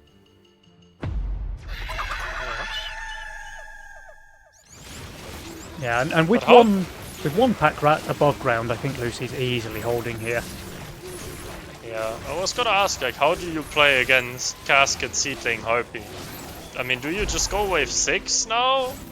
Or, I mean, it's the only weak wave they ever have, but then they just push to like 70 workers on wave 7 and 8 because they're so strong. I think Wave 5 can be pretty good as well. Like, the Casket kind of sucks on 5, although Seedlings are still very good there.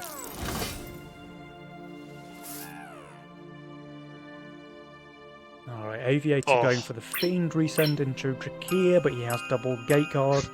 And Lucy has Triple 3. gate guard. There's so many Gate Guards. 2 5 over here, gate 3 guards. over here. Oh my god. The Yeah. zookeepers.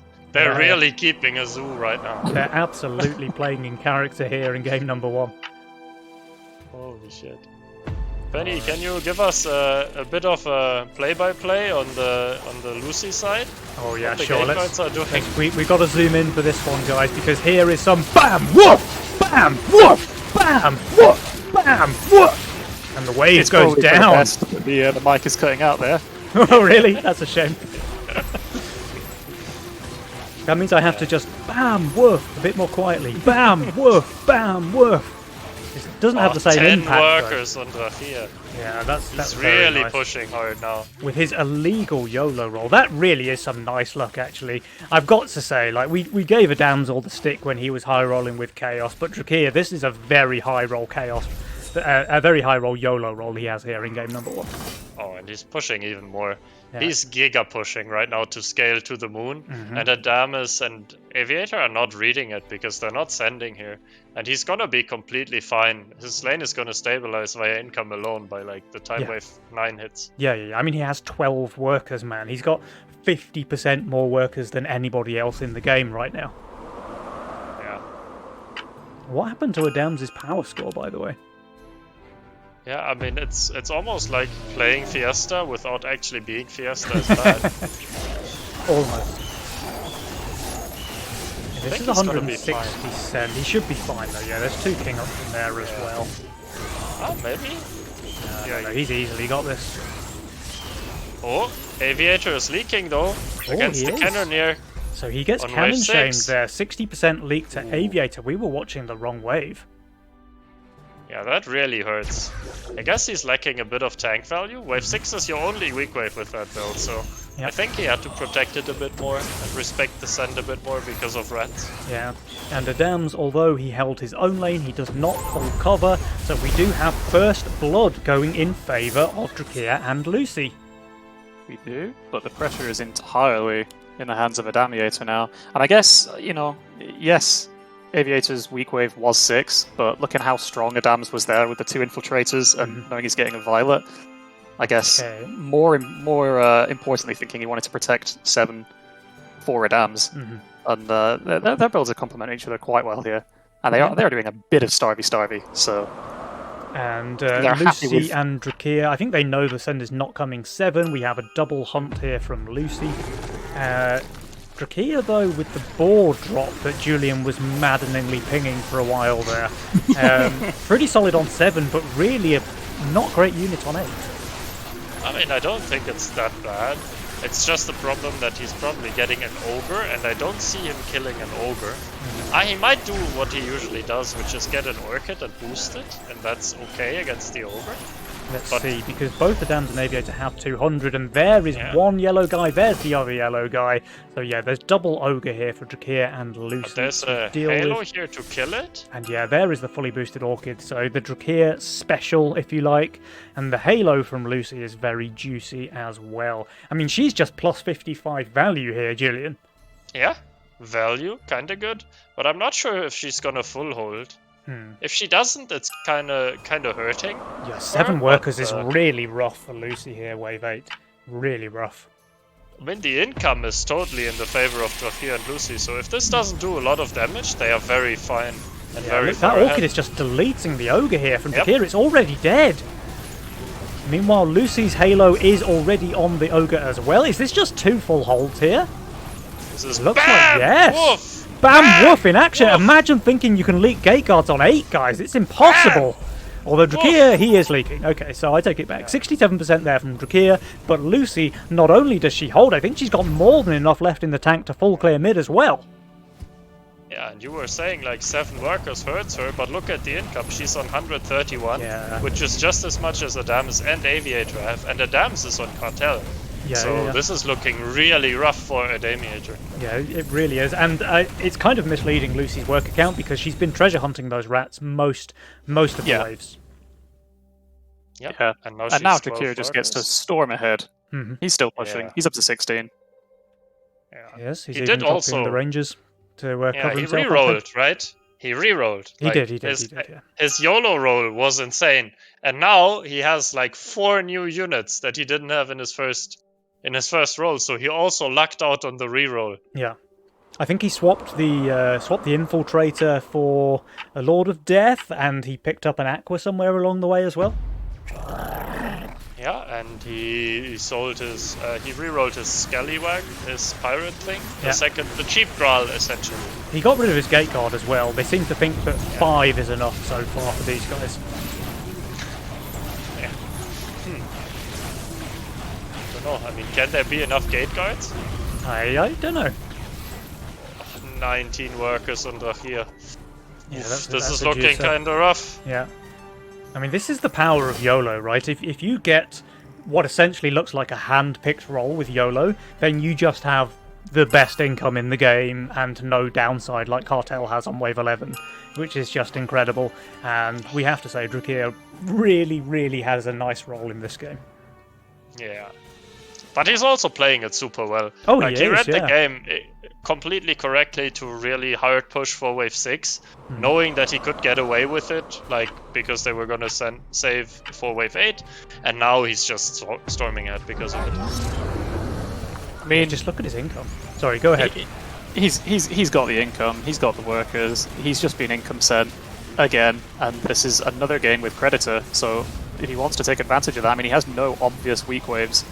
11, 12, 13. He has answers for all. So Yeah. I mean, that's if he wants to greed out, but I see no reason not to.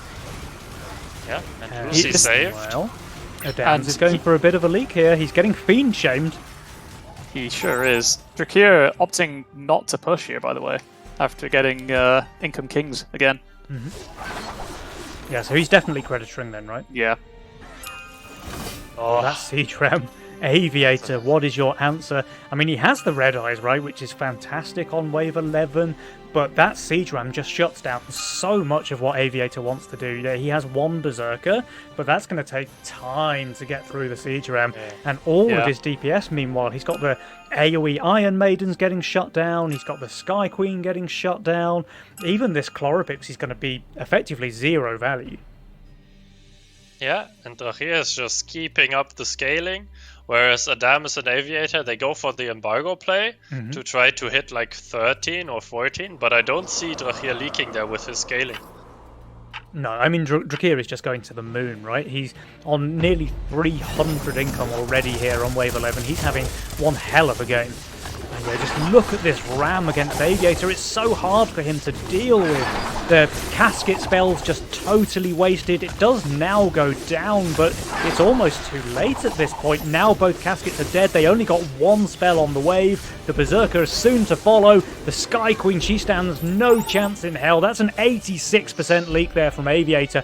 Adams, he does hold. He will even be able to cover, but still, Aviator is in a very rough spot here. This is the point, I think, where if you're FC Lucy, you ping the power scores and you say enabled and disabled. Yeah. Oh, Adams Aviator, pushed. Adams not even fully covering, actually, so there will be a little tiny bit more king damage here. Yeah, Adamus pushed quite hard, so now Lucy and Drachir really have to respect the 13 angle. But we already have like a Halo, and Yeah, Drachir is with on like Glacial as well. 7 million value. Mhm. So I guess they'll be fine, but they still have to respect it because of embargo. So I really like the fact that they are saving here and not just like incoming again to give them another leak and a long wave. Yeah.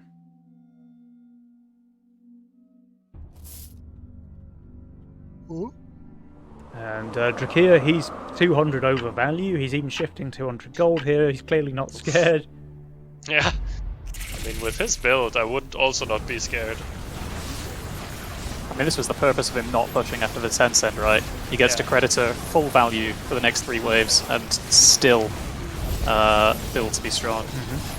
Then if he's going to feel the pressure of the 13 cent and have to full build to make sure he covers Lucy, but I mean, with the Glacial Halo, we're not expecting her to do too badly anyway, I would expect. He's actually quite weak on 13 himself, so it might not just be about Lucy but covering himself. He is getting a Kraken here from Aviator, which is obviously very good against what Drakir wants to do in terms of his Hades and his boosted Orchids.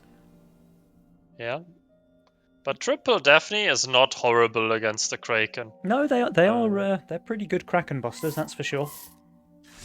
Like, he's getting full boosts, he's reading it completely correctly that the send is coming here, and they feel strong enough to save their Mythium, which is probably fine, and then gives them an easy win on whenever they want to send. Well, they already have full king attack, right? They did that earlier on in the game, so they feel that even if they do leak here on wave 13, it's going to be fine. Drakir's on a 75 gold shutdown bounty, though, so assuming he does leak here, that's going to be quite nice for Adams and Aviator. And yeah, he's still, even with the Kraken busters, that thing just lived forever. But the Hades is still alive, and Lucy's doing very well as well. The Glacial just makes that Golem do 0 damage. Still a 98% leak, though. And Drakir, I mean, 3 Daphnes, is it enough to kill? I think it is. He's going to hold.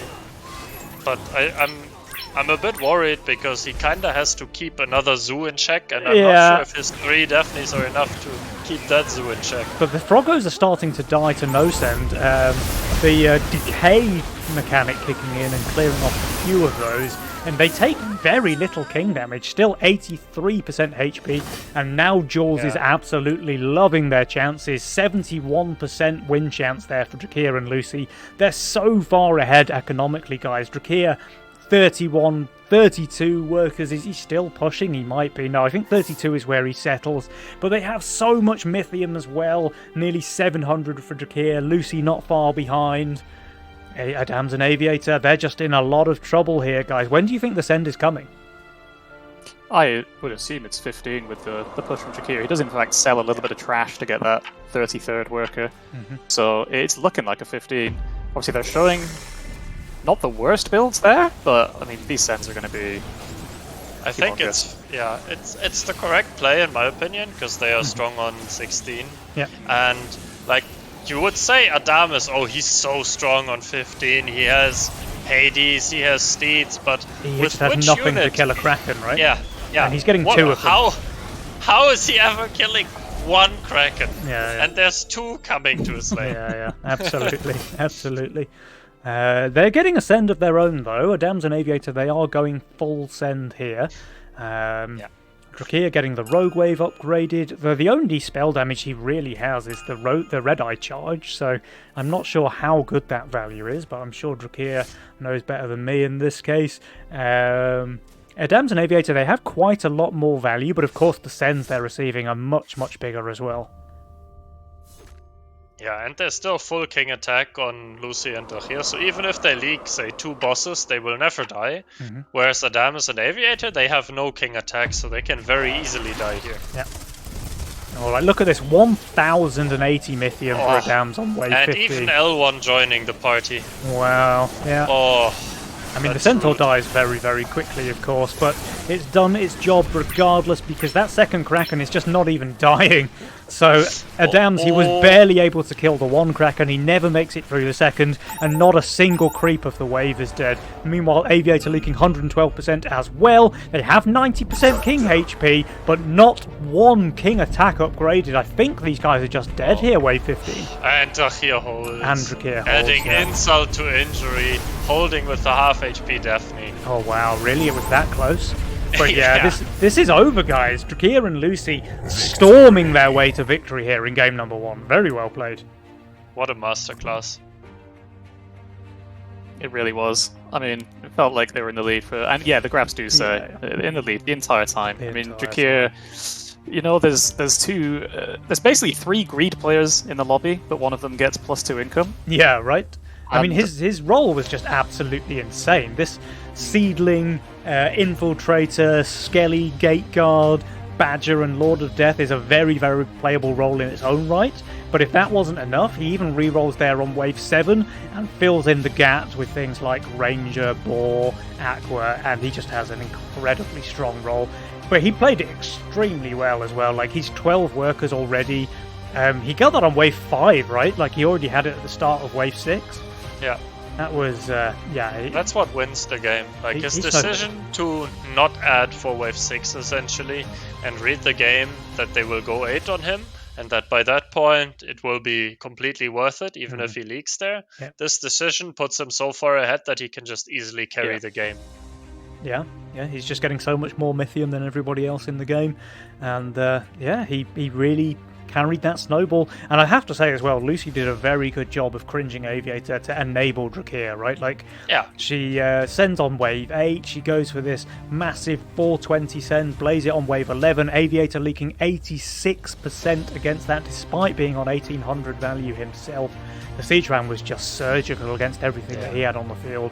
And Drakir just had a free game, essentially, thanks to, 1, his decision to snowball early, and 2, his teammates' decision to just Giga enable him with a play like that. Yeah. And yeah, this it just culminates in this pretty comfortable victory on Wave 15, so very, very well played there from the Zookeepers. They are 1-0 in the lead in this best-of-5 grand final. So Adamiator, they want to save Mythium, but how do they want to come back into this series, guys? What is their game plan? Is it time for Adams to start abusing Chaos, or can he afford to hold on to that trump card for a little bit longer? I think he's going to bust it out. You think the Chaos is out? You think It's coming. Adams he's on the ropes? He's feeling under pressure after losing the first game. He thinks it's time to start the abuse already? I think you might be right. I mean, I think there's, losing your first game of the series, and then there's losing it in that kind of manner. I mean, it was a bit of a dominating victory for the Zookeepers. Yeah, that's got to be like a demoralising one for sure, because it felt quite stompy, actually, for Drakir and Lucy. They were really far ahead for most of the game. But guys, game number 2 is here, so let's see, can Adamiator turn this one around? Let's find out. Game number 2. Lucy opting for some Fiesta. Okay. And she has one of the best and underused Fiestas in the game. I don't know if she's gonna bust it out, but Gun Fiesta, especially with Gargoyle, is very, very good. Because you just always go 6 workers, right? Yeah, you go 6 workers, and also Bone Warrior is super strong, and then you can just tiny leak on 3, 4, 5, push really hard for 6 as well, even though you're weak there. Yeah. But she's going for the traditional approach with 1 Tempest and like 1 Bone Warrior or something, which it's playable. I don't hate it, but I would have loved to see the Gun Fiesta, which is one of my specialties. Meanwhile, Adams did decide to bust out the Chaos Abuse here in game number 2, and they are double snailing, so they do correctly read that Drakir and Lucy are going to go for a Fiesta play here in game number 2, but so are Drakir and Lucy, and Adams and Aviator are just going to be on very high value. Oh, wait, no, Aviator, he's going for the Shroom and the Hunted Pack Rat. No! Oh, this is bad. No. Oh no! This is worst case scenario. Oh, he does add the looter, but it won't save him. That's still going to be a sizable leak. Yeah. But this will also be like a very sizable leak. Oh yeah. Lucy's very leaking big. decently here. But Aviator, let's keep eyes on him because he is not playing Fiesta. And we saw what leaking every wave while not playing Fiesta does to your power score in the previous game with the Dams, right? No. So Angler, actually, no. Angler running it down. No. Yeah, there's no stacks there. So Lucy 67%, Aviator 58%, but Drakir will be able to full cover this in the mid, and Adams will be able to full cover that in the mid. Yeah, the Angler would have loved those stacks though, for sure. Oh, man, that's so sad. Like, he did. Like, obviously, when he puts it in front of all his units like that, I mean, what is he expecting, right? Yeah. I mean, if you are going to place your Angler, like, in front and the middle of your lane, like Drakir clearly did there on wave 1, then you really have no one to blame but yourself when it runs it down. Oof, the DT. That's very rude. That is DT on rude. 2 after Snail on 1 into a Fiesta player. Yeah. That's just not okay, man. It's bannable, right? Yeah.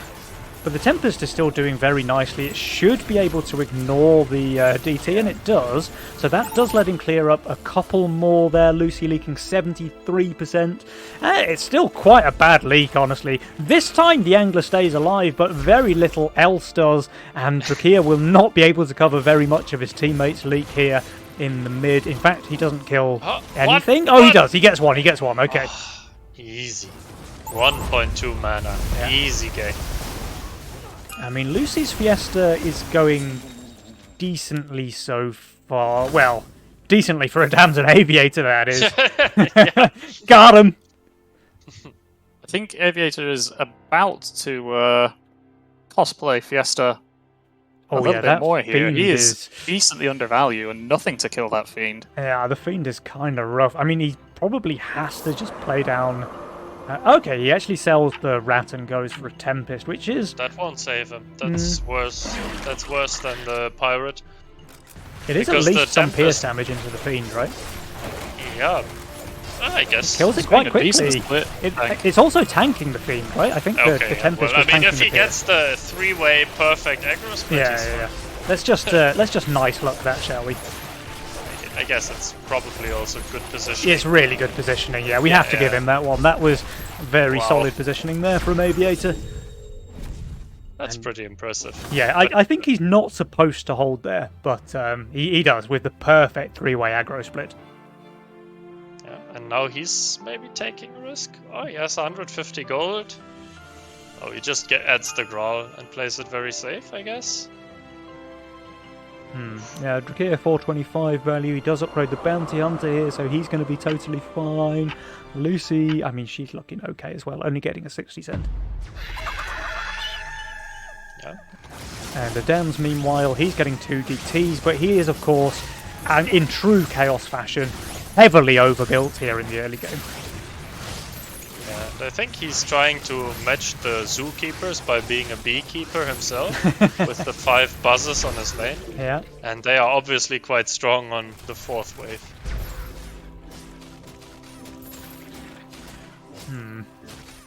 Lucy is holding here, the 60 cent not enough to give her Fiesta value. We do start to see a very slight worker lead here with Drakia going up to 9 workers, while Adams is doing his best to keep pace there on 8. Yeah. I mean, this is another one where Adams is looking pretty weak on both 6 and 7, so we'll have to see what he nice looks for those waves. Because Lucy is saving. Already saving.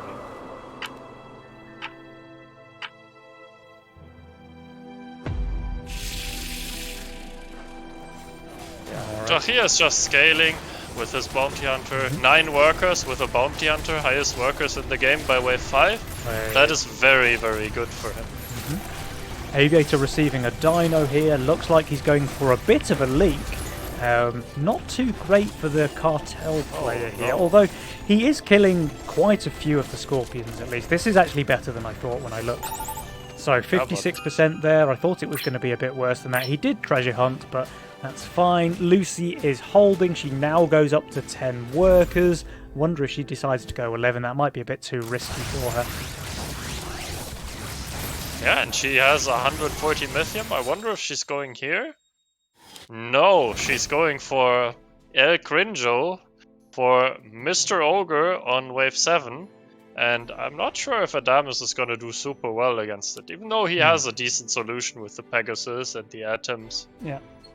He didn't really nice luck anything here on 6, so I have to assume he's going to get something like the Trinity Archer for next wave. But he just is severely lacking in damage already. Yeah, I don't think there's a great option that he can roll. Let's see if Drakia holds the Cannoneer or if he does a Pro League here, which would be even better than holding it. Well, he has that Harbinger, and it's definitely getting a second summon out, so I think he's going to do just fine. Oh, he's easily holding. Like, this is not even close. Yeah. Gate Guard is just very busted. And the thing with Gateguard Angler as well is that the Gateguard obviously is just holding every wave in the first 7, and then you just upgrade to a Kingpin for wave 8, which is the Harbinger's first weakness. Yeah. And there's El Crinjo. El Crinjo, 0 to 200, the yellow boy comes out, and Adams, despite having over 800 value here on wave 7, he just has no damage whatsoever. He feels like his best option here is upgrading that Leviathan, but the only thing it's buffing is 2 little atoms. I just don't see Adams doing well here at all on wave 7. And meanwhile, Aviator, he's receiving a couple of brutes himself. He's even treasure hunting here, so we might see some Waldo action going on. Lucy's going to leak quite decently as well against the 160 send over there, but I think we need to keep eyes on Adams, who's receiving the 240 send here on 7, and yeah, his build is just absolutely crumbling.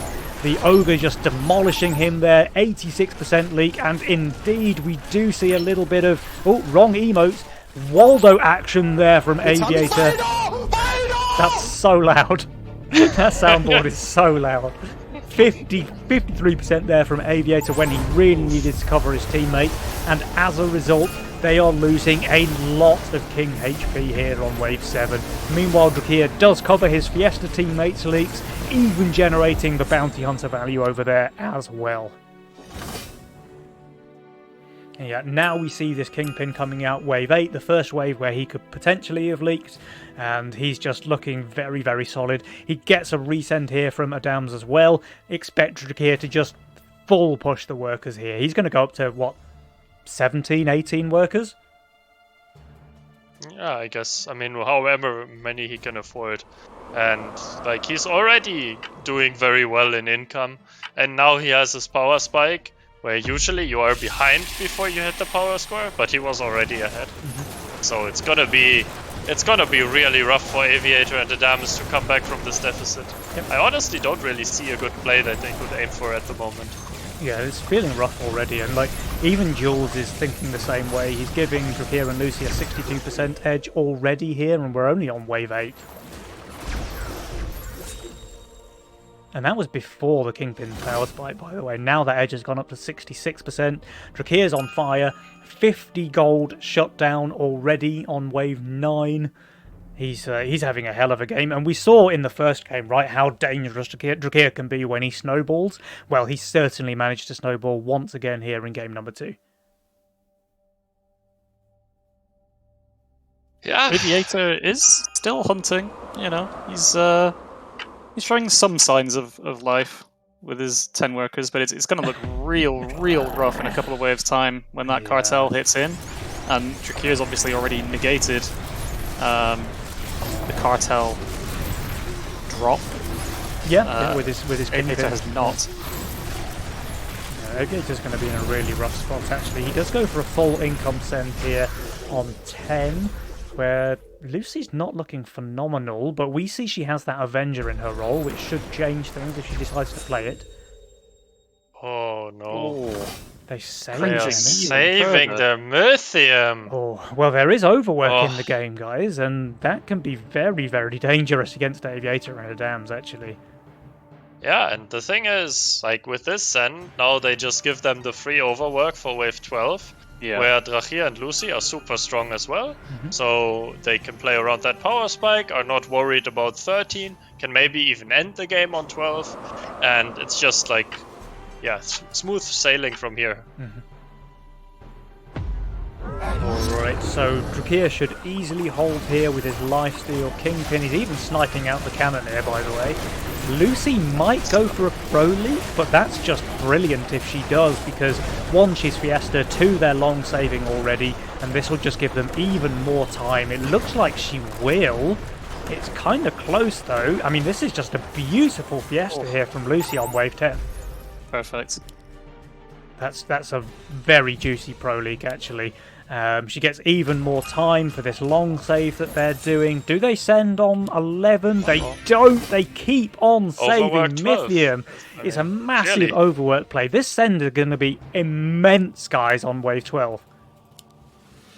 Yeah, I mean, I don't see anything that Aviator and Adamus can do at this point. Yeah. I don't know. I mean, Aviator has like the Donkey Kong for Wave 12, but Yeah, but it's I mean, just going to get run down, right?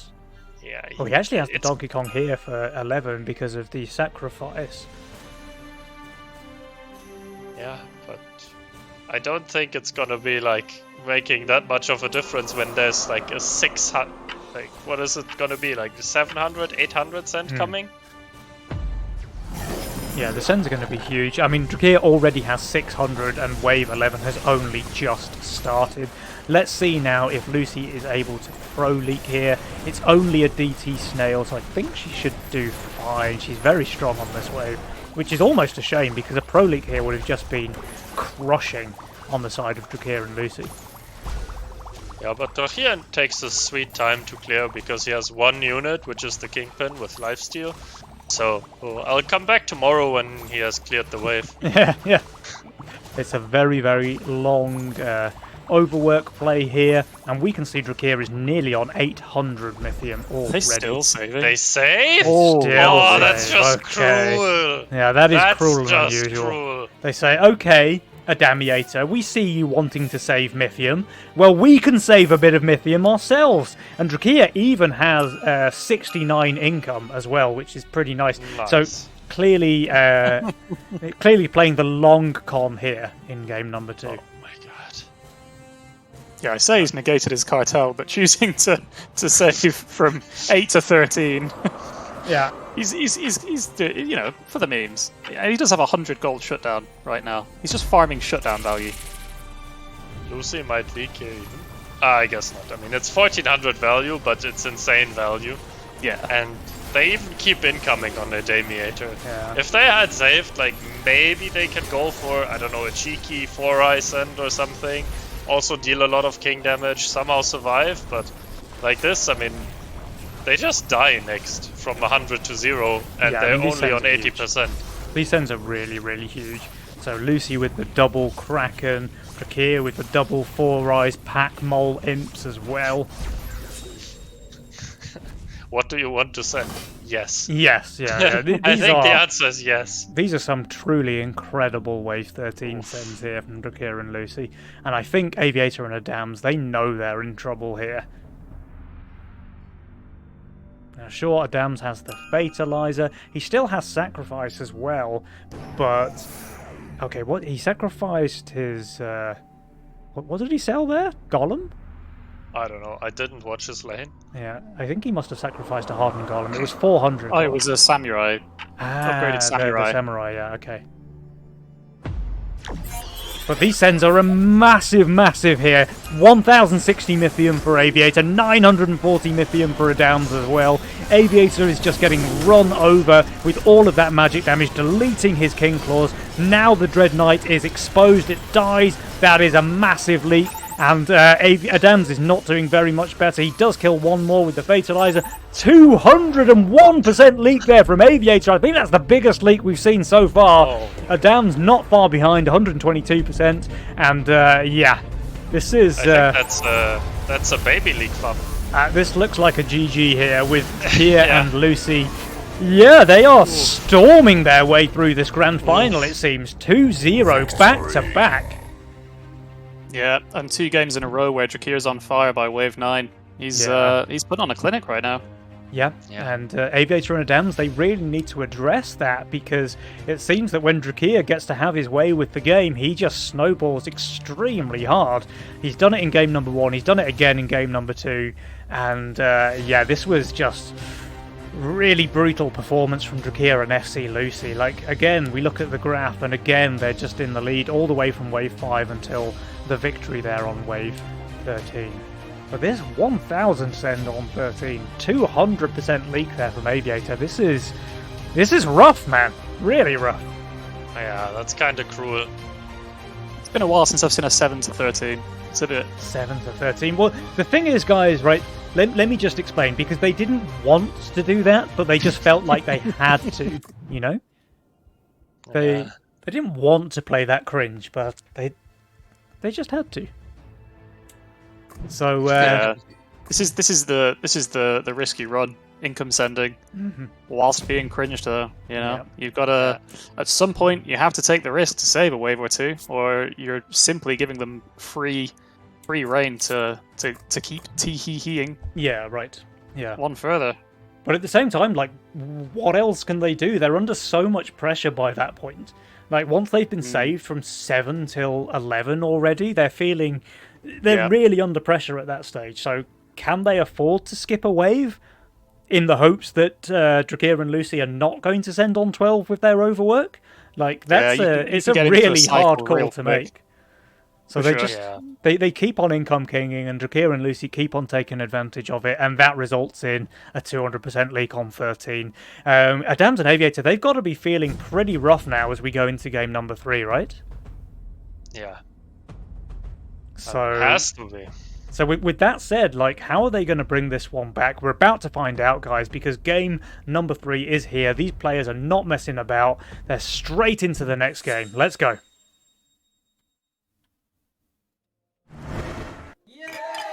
All right. Yeah.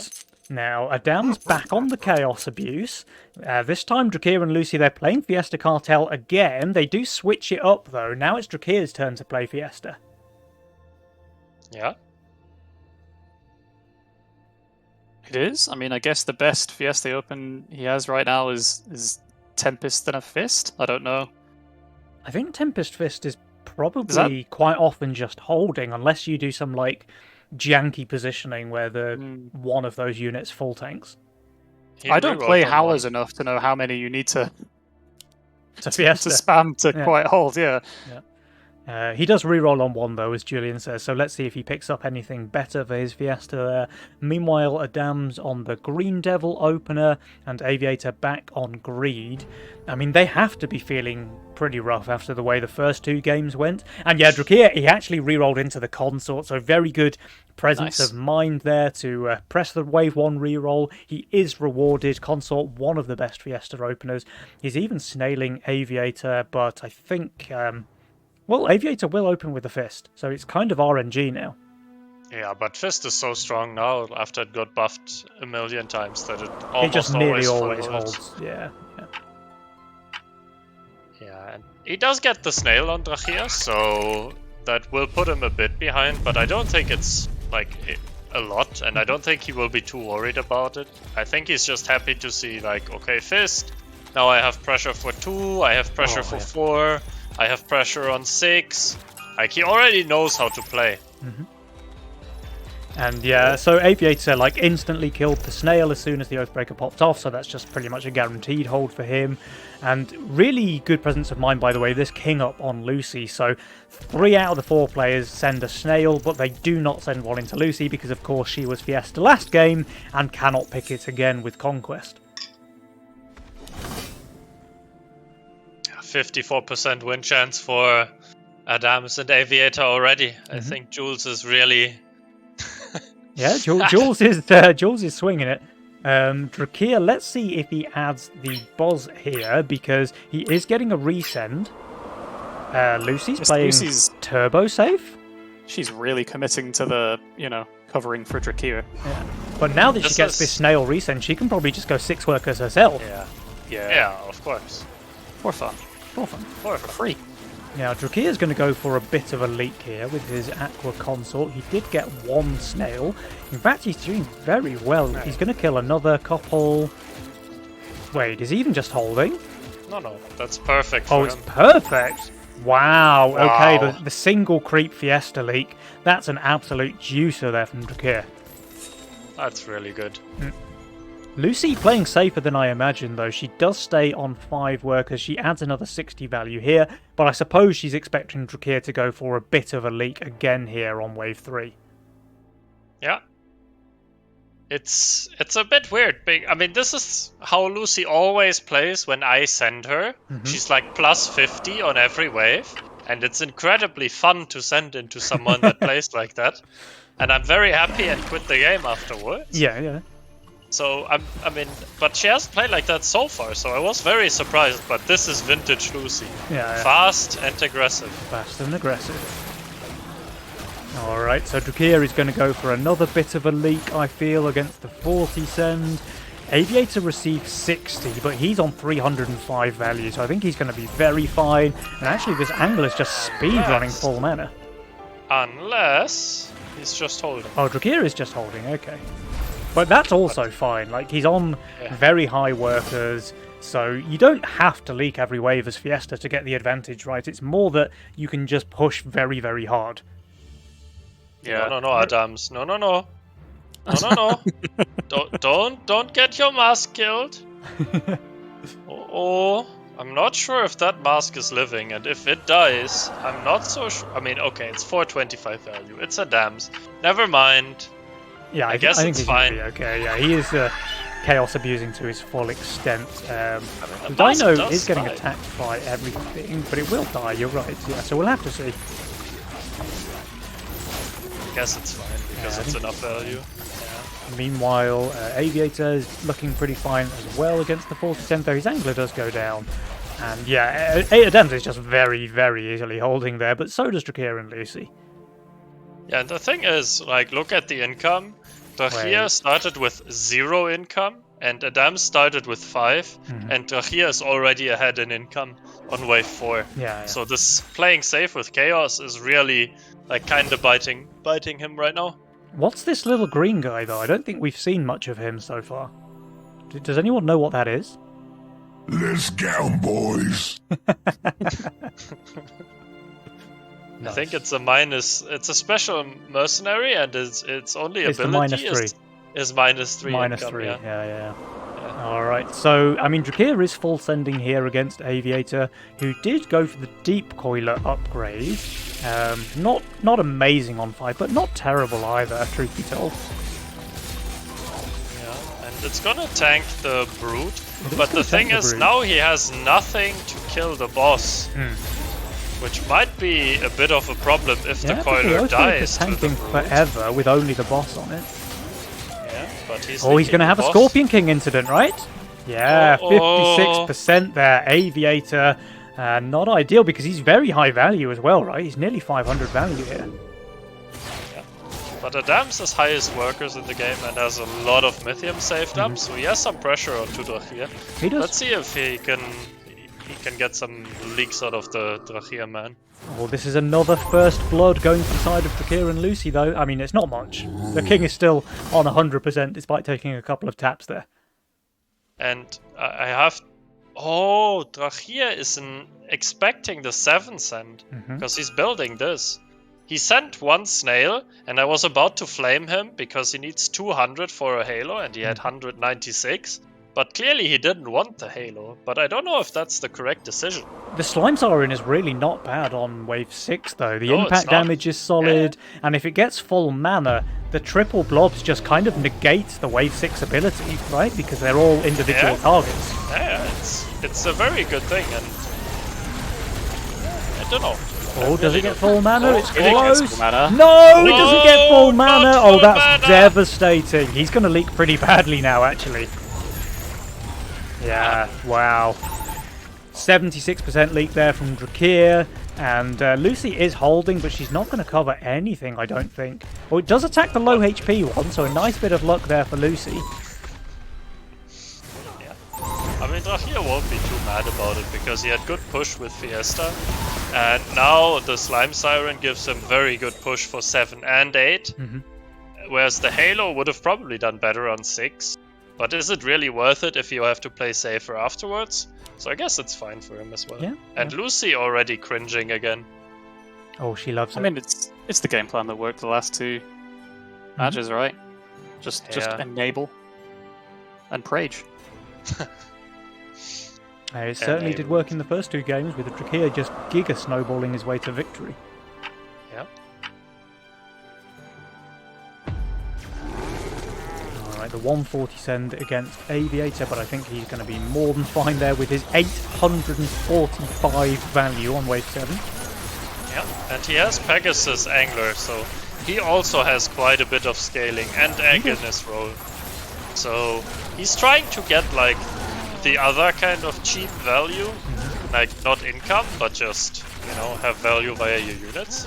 But in that kind of game you really want fast waves, And so far there have been a lot of leaks, so he's not going to be too happy about it, I guess. And here comes Lucy's full send. It is into a tantrumed Hellraiser on wave 8, so it might be a little bit of a copium full send, but having said that, Adams is quite undervalued here. Despite being on nearly 1,000, he's minus 155. But we'll have to see. Is the Lifebinder Hellraiser combo enough to keep Adams alive here? The send is quite large. Yeah, and it's also Boodadoo, motherfucker, so... let's 260 see if Mythium walks into a lane. Will there be a it's not an counter? ogre. But now the Lifebinder's on the Boodadoo, so it is going to die very, very quickly. That single target magic damage is very solid. And That did keep the Hellraiser out of range of the wave though for a good while. It's not going to matter. It's not going to matter. The Hellraiser is simply melting those creeps. That was a nice copium full send. Yeah. That really puts Lucy behind, but Yeah, I it think does. they're still kind of fine with, like, in general they're fine with the game state, but it does put Lucy a bit behind, which makes the game a bit harder for them for sure. And we'll have to see how Drakir performs against this Mimic send here on 9. He's not looking amazing, I have to say. Yeah. But he's That was basically a on real value. He is on value. Handout for a Damiator there because they were looking kind of weak. Yeah. Themselves, but that helps them out quite a good deal. I mean, the Dam's getting to push to 14 for free now. I think we Plus need 225 value on Yeah. Aviator, yeah. standard. Standard. Alright, there's 220 send here against Drakir. He is on 1100 value though, but a lot of it is ranged and pierce. Protected! Protected! Oh, the Fire No! Elemental does go down. The Mimic currently has 0 gold. Now it gets a last hit. Can it kill the Slime Mummy? It can. A lot more gold now. Yeah. No, it's going to miss. Nope. Okay, there's one. There's one. There's one. There's one. There's one. Okay, 28 gold. So from a pretty slow start there on the Mimic, it ends up with 28. I think Adams is pretty happy with that performance. 32? Wait, 32? 32? 32. Let's go. Oh. Yeah. That's a lot of money. But still, like, the league size is totally fine for Drakir. And Lucy and Drakir are already, like, banking up their Mythium to prevent the Venture. While they can probably pick Venture themselves, so at least one of them can. Especially Drakir with his Fiesta. Ah, Right. maybe not. Maybe too low on value. I don't know. We'll see. They have got a decent chunk of Mythium stored up. And wave 11, I mean, Aviator's looking very strong. He's still plus 65 value here on 10. Yeah. And there's no offensive spell in the game, so I don't really see Aviator feeling under too much pressure. He may just venture regardless of the save. What I does don't he have know. for... He doesn't really have 11? damage for 11. Yeah, exactly. That's true, that's true. But he has got the perfect tanks. Like, the Alpha Male is very, very solid with its 20% damage reduction. And of course, Kingpin is pretty good there as well. There is the Four Eyes and the Lizard to push the Four Eyes right to protect it. So That's- they are going full. They are both going full, and Aviator and Adams just taking the income here. With only defensive and / economy spells available, though, we'll have to see what they do here. Aviator does have enough gold to get a second Kingpin, but it's not full stacks, so we'll have to see if that's a legal play for him. No, I don't think it's It a is. good play. It is. He goes for the 60 mana Kingpin there. It doesn't solve any of his issues, though, for this wave. As Nikti pointed out, he does really have no damage. And his value is super inflated by Kingpin. Yeah. So I'm not sure if this will hold, or if he's just gonna leak and feed shutdown. And then the game is really, like, back to completely even. Yeah, Adams, of course, in Chaos style. Nice luck for the LOD and the Tempest here on wave 11. Oh, that mask is tanking perfectly there. It does now go down, but Euler dies very fast. Now it's two Kingpins two against the Kingpins entire versus wave. the world. They don't will know. get on that Four Eyes fairly soon. No, they won't. They're actually splitting focus on the wave. So I think he doesn't kill the Four Eyes in time because Yep. it's just ramping heavily. Yeah, he's going to go for a bit of a And leak look- there. look 72% for this. Aviator Oh! and 55% for Oh! Waldams. Oh, The Fiesta value. Fiesta. Oh, wait, Drakir? I didn't even see that. He leaked a single creep. Wow. Oh, Calculated. And Aviator and Adams are taking a pretty decent amount of king damage here. So now, Jules is still giving them the edge, though. He gives them a 1% lead here. Aviator's still on fire. I suppose Lucy did take the cartel punishment. Oh, he I has wonder the eggs. It's time to are they abuse the pushing eggs. for 13? I think Lucy pushed really hard, and Drakir also pushed quite a lot. I think they are aiming for a quite quote-unquote surprise undercut 13, because no one does one-wave skips anymore, and this egg might really come back to bite Aviator. I feel like if they were doing that, Drakir would have just full pushed, though, rather than shifting 170 gold here. But I don't know. I mean, Lucy is minus 400 here and shifted 100 gold, and Drakir is minus 350 shifting 100 gold. Yeah. And Drakir did just push all of that gold. pro He was leaking. big. Yeah, well, they're both pushing, actually. Drakir and Lucy both pushing. So They saw the egg, they go for the play. yeah, they go for Yeah. the 13. They do. Drakir sadly holds for him, but I think wave it's is still long. gonna be a very dangerous end. No, Wait. they skip? No, they just Okay. full push into save. Okay. Okay. I mean, wave 14 is looking very, very weak for Aviator and the Dams, right? We see Yeah. the egg is going to pop there, sure, but then it's a natural tank on 14, congratulations. And Kingpins are not amazing there, neither's the Alpha Holy Male. shit. Look at the balls on these two players. They're Like, both- seriously. Oh, he goes for another egg, no way.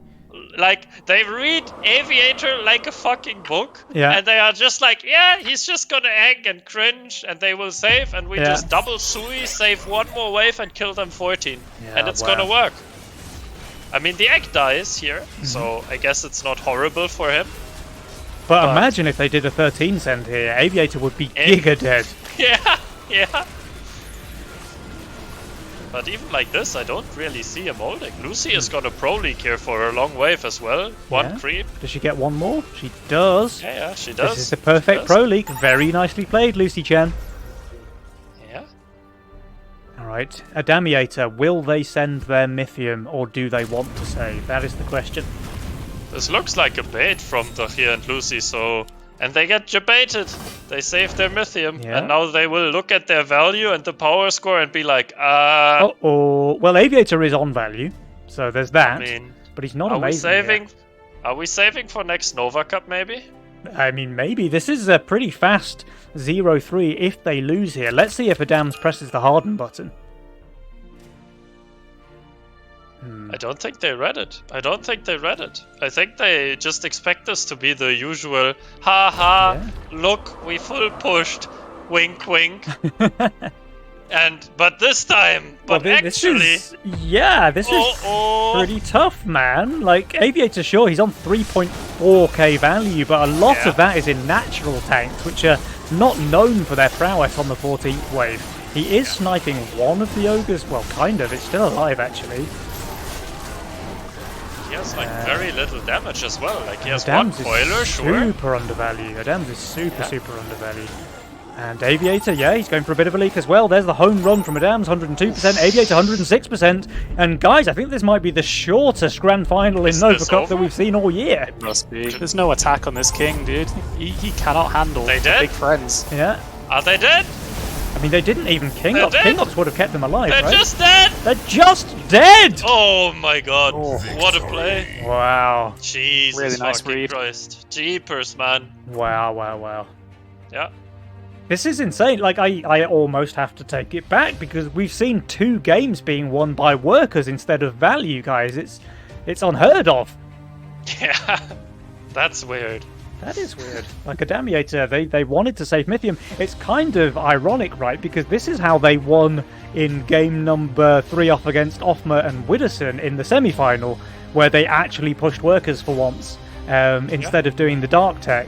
And here we see Drakir and Lucy close out game number 3 using the very same thing, with Aviator and Adams certain that this was just another shift your gold, add 1,000 value on 14 from Lucy, but no, it was a double worker full push into a crushing defeat on wave 14. And even then, guys, even then, if Aviator and Adams had spent their Mythium on King upgrades after the fact, they would have survived, right?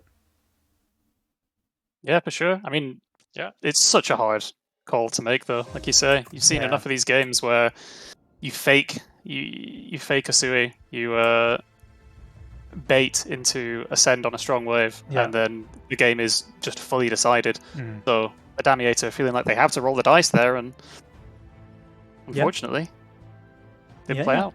Well, I mean, Then- that in itself is delicious karma for the Chaos player rolling the dice incorrectly, I have to say. yeah. But no, Adams and Aviator, despite these games looking very one-sided in the grand finals, they still put up a decent fight against Lucy and Drakir.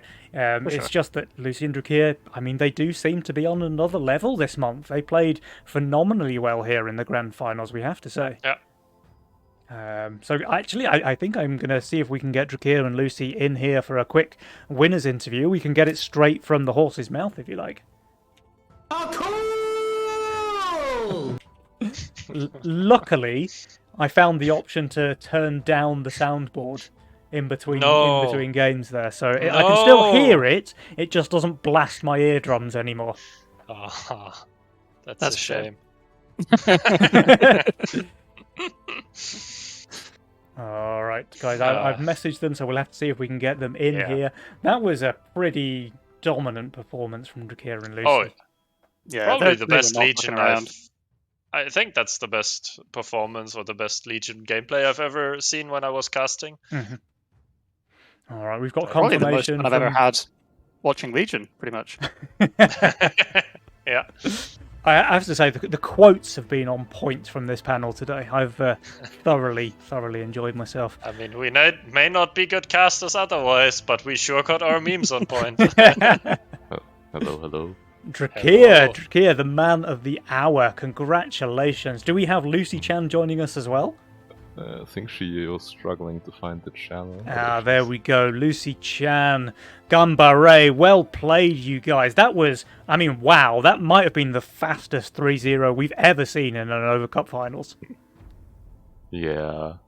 It was really quick. I don't know. I was a bit surprised, to be honest. But Yeah, the Wave 14, like, it's almost ironic because this is how Aviator and Adams won their Game 3 against Offman and Widdowson, where they actually pressed the worker button, and then Offman and Widdowson just, I have to think they assumed that they were just baiting, right? Which I think is what Aviator and Adams did here. They just thought, well, Lucy's baiting. There's no way people don't press workers in this video game. No. They stay on 0 workers and they add the value and then they hold the send. But no, you guys, you pressed really hard. You went very, very aggressive there. And it was still just enough to close out the game there on wave 14. So Adams and Aviator, anything else that they do there on 14 maybe doesn't win them the game, but keeps them in the game at least, right? So if they income king, they survive. If they don't income but still upgrade the king, they survive. If they full send against you, they probably survive because they've got enough gold, and they probably get decent leaks against you as well. So yeah, I think it's almost like reading the meta in these Nova Cup games, because last month was definitely all about the dark tech, where all of the winners were about the team who didn't press workers and did save longer, and this month has been won by the team which has pressed the worker button. So I'm kind of enjoying the way that you guys have mixed it up here in the November Cup.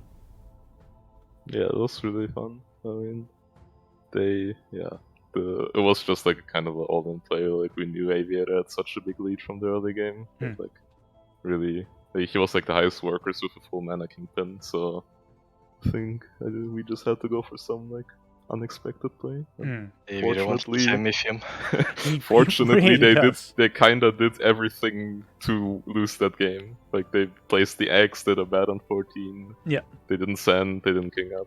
So Yeah. it worked out perfectly in our favor.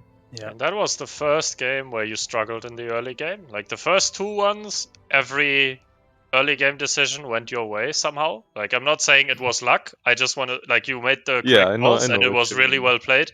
But obviously, early game it's coin flippy, and Yeah, I agree. yeah, and this game you really showed that okay, now we're behind mid game, but we're still very capable of like making the correct decisions to come back from a deficit. And it was very impressive and very big balls as well to really understand like the game state and then make the correct play. Make the, I don't know what that play has, like a 20% play or what, maybe, and then to just fully commit for it, very impressive. Yeah, we were really close to sending 13 actually, but I just like in the end I made call. Let's go 14. Fuck it. Yeah. I even pushed more to go for the 13. Yeah, we Yeah, both I pushed, we saw both it and I pushed. was like, Yeah, we both it's pushed 13, to the it's king 13, ups. and then Yeah. It's like I saw like Adamus had really good units for 13, like a lot of magic damage, and I was not confident that they die on 13, and we kind of need them to die. You know, like if they don't die, they win.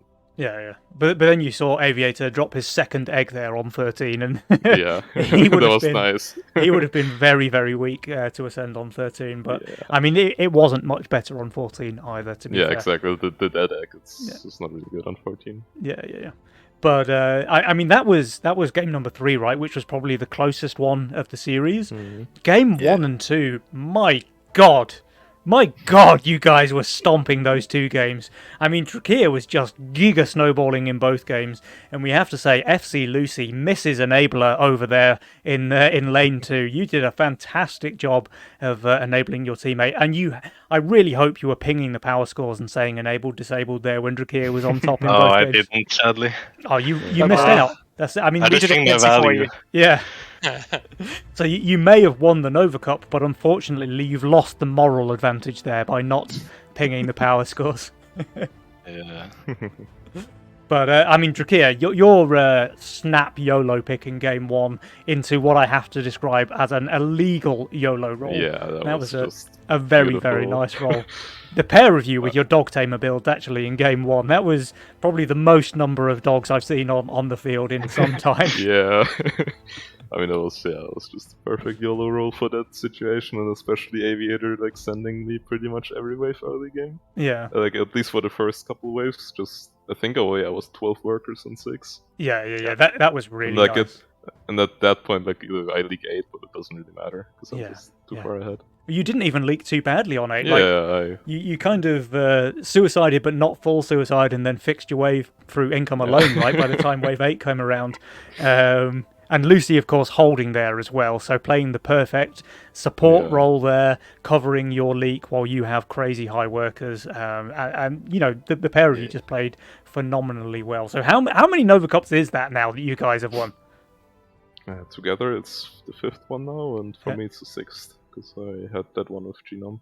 Yeah. And when did we play? I don't know. February, March? I don't know. I think we played. Yeah, sometime earlier this year. So 5 wins for Lucy, 6 wins from Drakir, and I did mention this in the game as well. But I thought it was really nice, Lucy, that you decided to honour Jenham with your profile picture. Of course. This Nova Cup. So even though he couldn't be in the game, he was still there in spirit. Yeah. That was I mean, nice. that first game that could have been Genome and Lucy's lane. On value, rat. I mean, that's just like the power of rats. Like you can just hold the ogre on 8, which is something not a lot of builds can do. Yeah.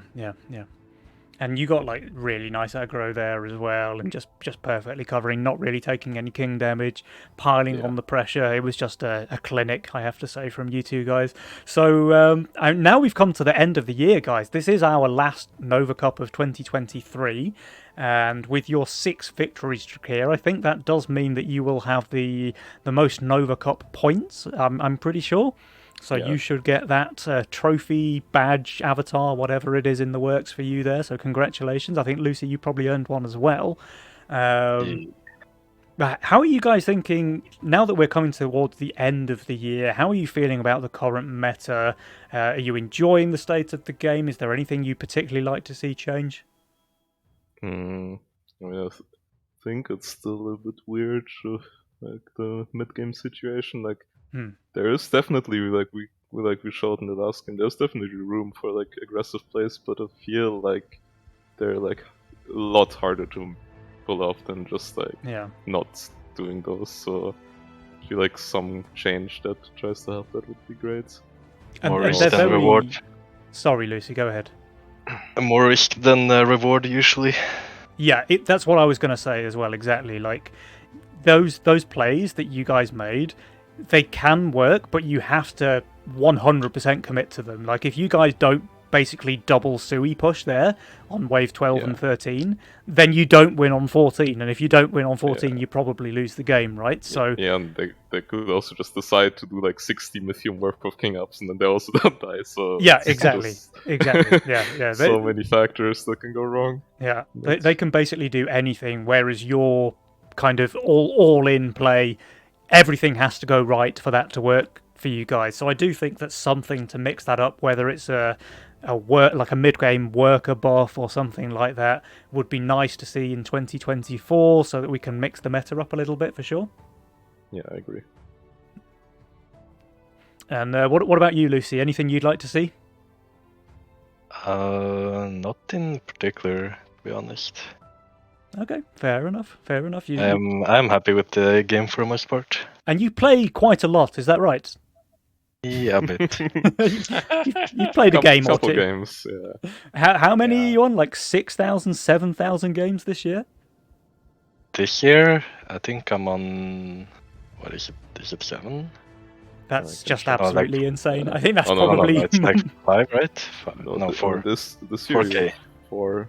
4K. And okay. 10k in total. 10K in total. Wow. Well, I Crazy. mean, insomnia is a hell of a drug, right? Yeah, when I can get a game. Yeah. Okay. Yeah. Well, either of my co-casters, have you got any questions for our champions? I mean, what's happening next year? You guys gonna come back and dominate? Are you going to like grind the ladder for the end of the season? What's the next plan now that we don't have December Nova Cup? I'm grinding. I mean, yeah, Lucy will obviously always play. Downwards, maybe. But I don't know. Well, I mean, we obviously play next year again, assuming that we will still have the Nova Cups, which I hope. Mhm. I'm sure we do. I haven't so heard I don't know. otherwise. So that's Is it. there anything we can do to drive a wedge between this partnership? You know, Lucy, you've got one less win than Drakir. Maybe it's time to. Maybe- Ofma, hello. He's a King Dan's impersonator right now, but I'm sure he's open to offers. yeah, both very soft-spoken actually, Offmer and King Dan's. Although I don't know if Offmer's True. German is quite as good as King's. Yeah. I mean, King is from Bavaria, so it's probably close. yeah. Very good, very good. Well, in that case, guys, unless there's any more questions from the co-casters, no, Nothing sensible. nothing sensible. Very good. I mean, we may as well while we're here. You know, you guys, the zookeepers, when you're on the ladder, if you could have one partner, you know, you're solo queuing, you queue into someone, it's a zoo animal. What animal would you want on your team? Little bro. Little bro, a Tipsy. rat? Little bro. I'm giving a shout out to Tipsy Ape. Tipsy ape. That A guy's rat a and an ape. legend. Okay. So Yeah. self-aware zoo animal there. Yeah, I don't know, I had him a couple times on my team when, I mean, he's like, I don't know what rank he's nowadays, but he's probably like 2.6, 2.4-ish. Mhm. He's a beast. Yeah. He carried me he carried me a couple times. Hmm. Nice. I mean, that is just the solo ladder experience, I guess, especially when you're permanently rank 1 there, Drakir, like having to play with the low relo in most of your games. Yeah.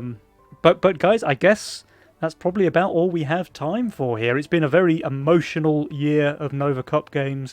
Lucy and Drakir, you guys have been here more than most. I have to say, once again, massive congratulations to you guys for your exquisite play here in the November finals. Very well-deserved victory for you guys. And of course, all the usual shout-outs going out to all of the tournament organisers in the Legion Tournament Discord, making sure that the tournament runs smoothly. We could never host such an event without you guys. Massive shout out to my casters, Mr. Buzz stepping in yesterday, saving my life from what would have been a very tough 4-hour solo cast. And the viewers live. Yeah, and the viewers' life as well. Yeah, got to appreciate that too. Nick Tier and Julian for joining me here today on the finals. They've done a phenomenal job. And Nick Tier, actually, you deserve a double shout out for being Legion's very own meme musician. That is a position that you fill extremely well, I have to say. And of course, a shout out to everybody at home there watching via Twitch. I hope you've enjoyed the games for the entire year and this month in particular. And of course, Auto Attack Games for making the game we know and love and sponsoring these Nova Cup tournaments. This is a very, very cool thing that they do, actually. This is a small indie studio. They're putting a not inconsiderable amount of money on the line every single month to keep the Legion esports scene alive, and it's massively appreciated by me, and I'm sure by you guys watching at home on Twitch as well. So yeah, that's about all that I've got to say for this year. Any final words from anyone else? Fuck Chaos. Yeah, I agree. Fuck Chaos. Yeah, man, if Chaos isn't somehow gutted for 2024, I think they're going to have to find a new caster, man, because I just can't anymore. Fuck Angler. Fuck Angler from Lucy. Let's get all the hatred out here now at the end of the cast. Nick, do you Just anything like- you want to hate on? No hatred. No hatred. Buff Castle. Make Castle great again. True. Yeah. Merry Christmas, everyone. Thanks for an awesome year. Yeah, absolutely. I think that's probably the perfect way to end the stream. So, congratulations, Lucy. Thanks to the co-casters. Merry Christmas to everyone at home. I will leave you once again with what I have to say is one of my favourite Nick Tier bangers. Here it is, once again, the Believe in Life After Leaks by our very own Nick Tier. Enjoy, folks at home, and we will see you again next year. Goodbye. Bye bye.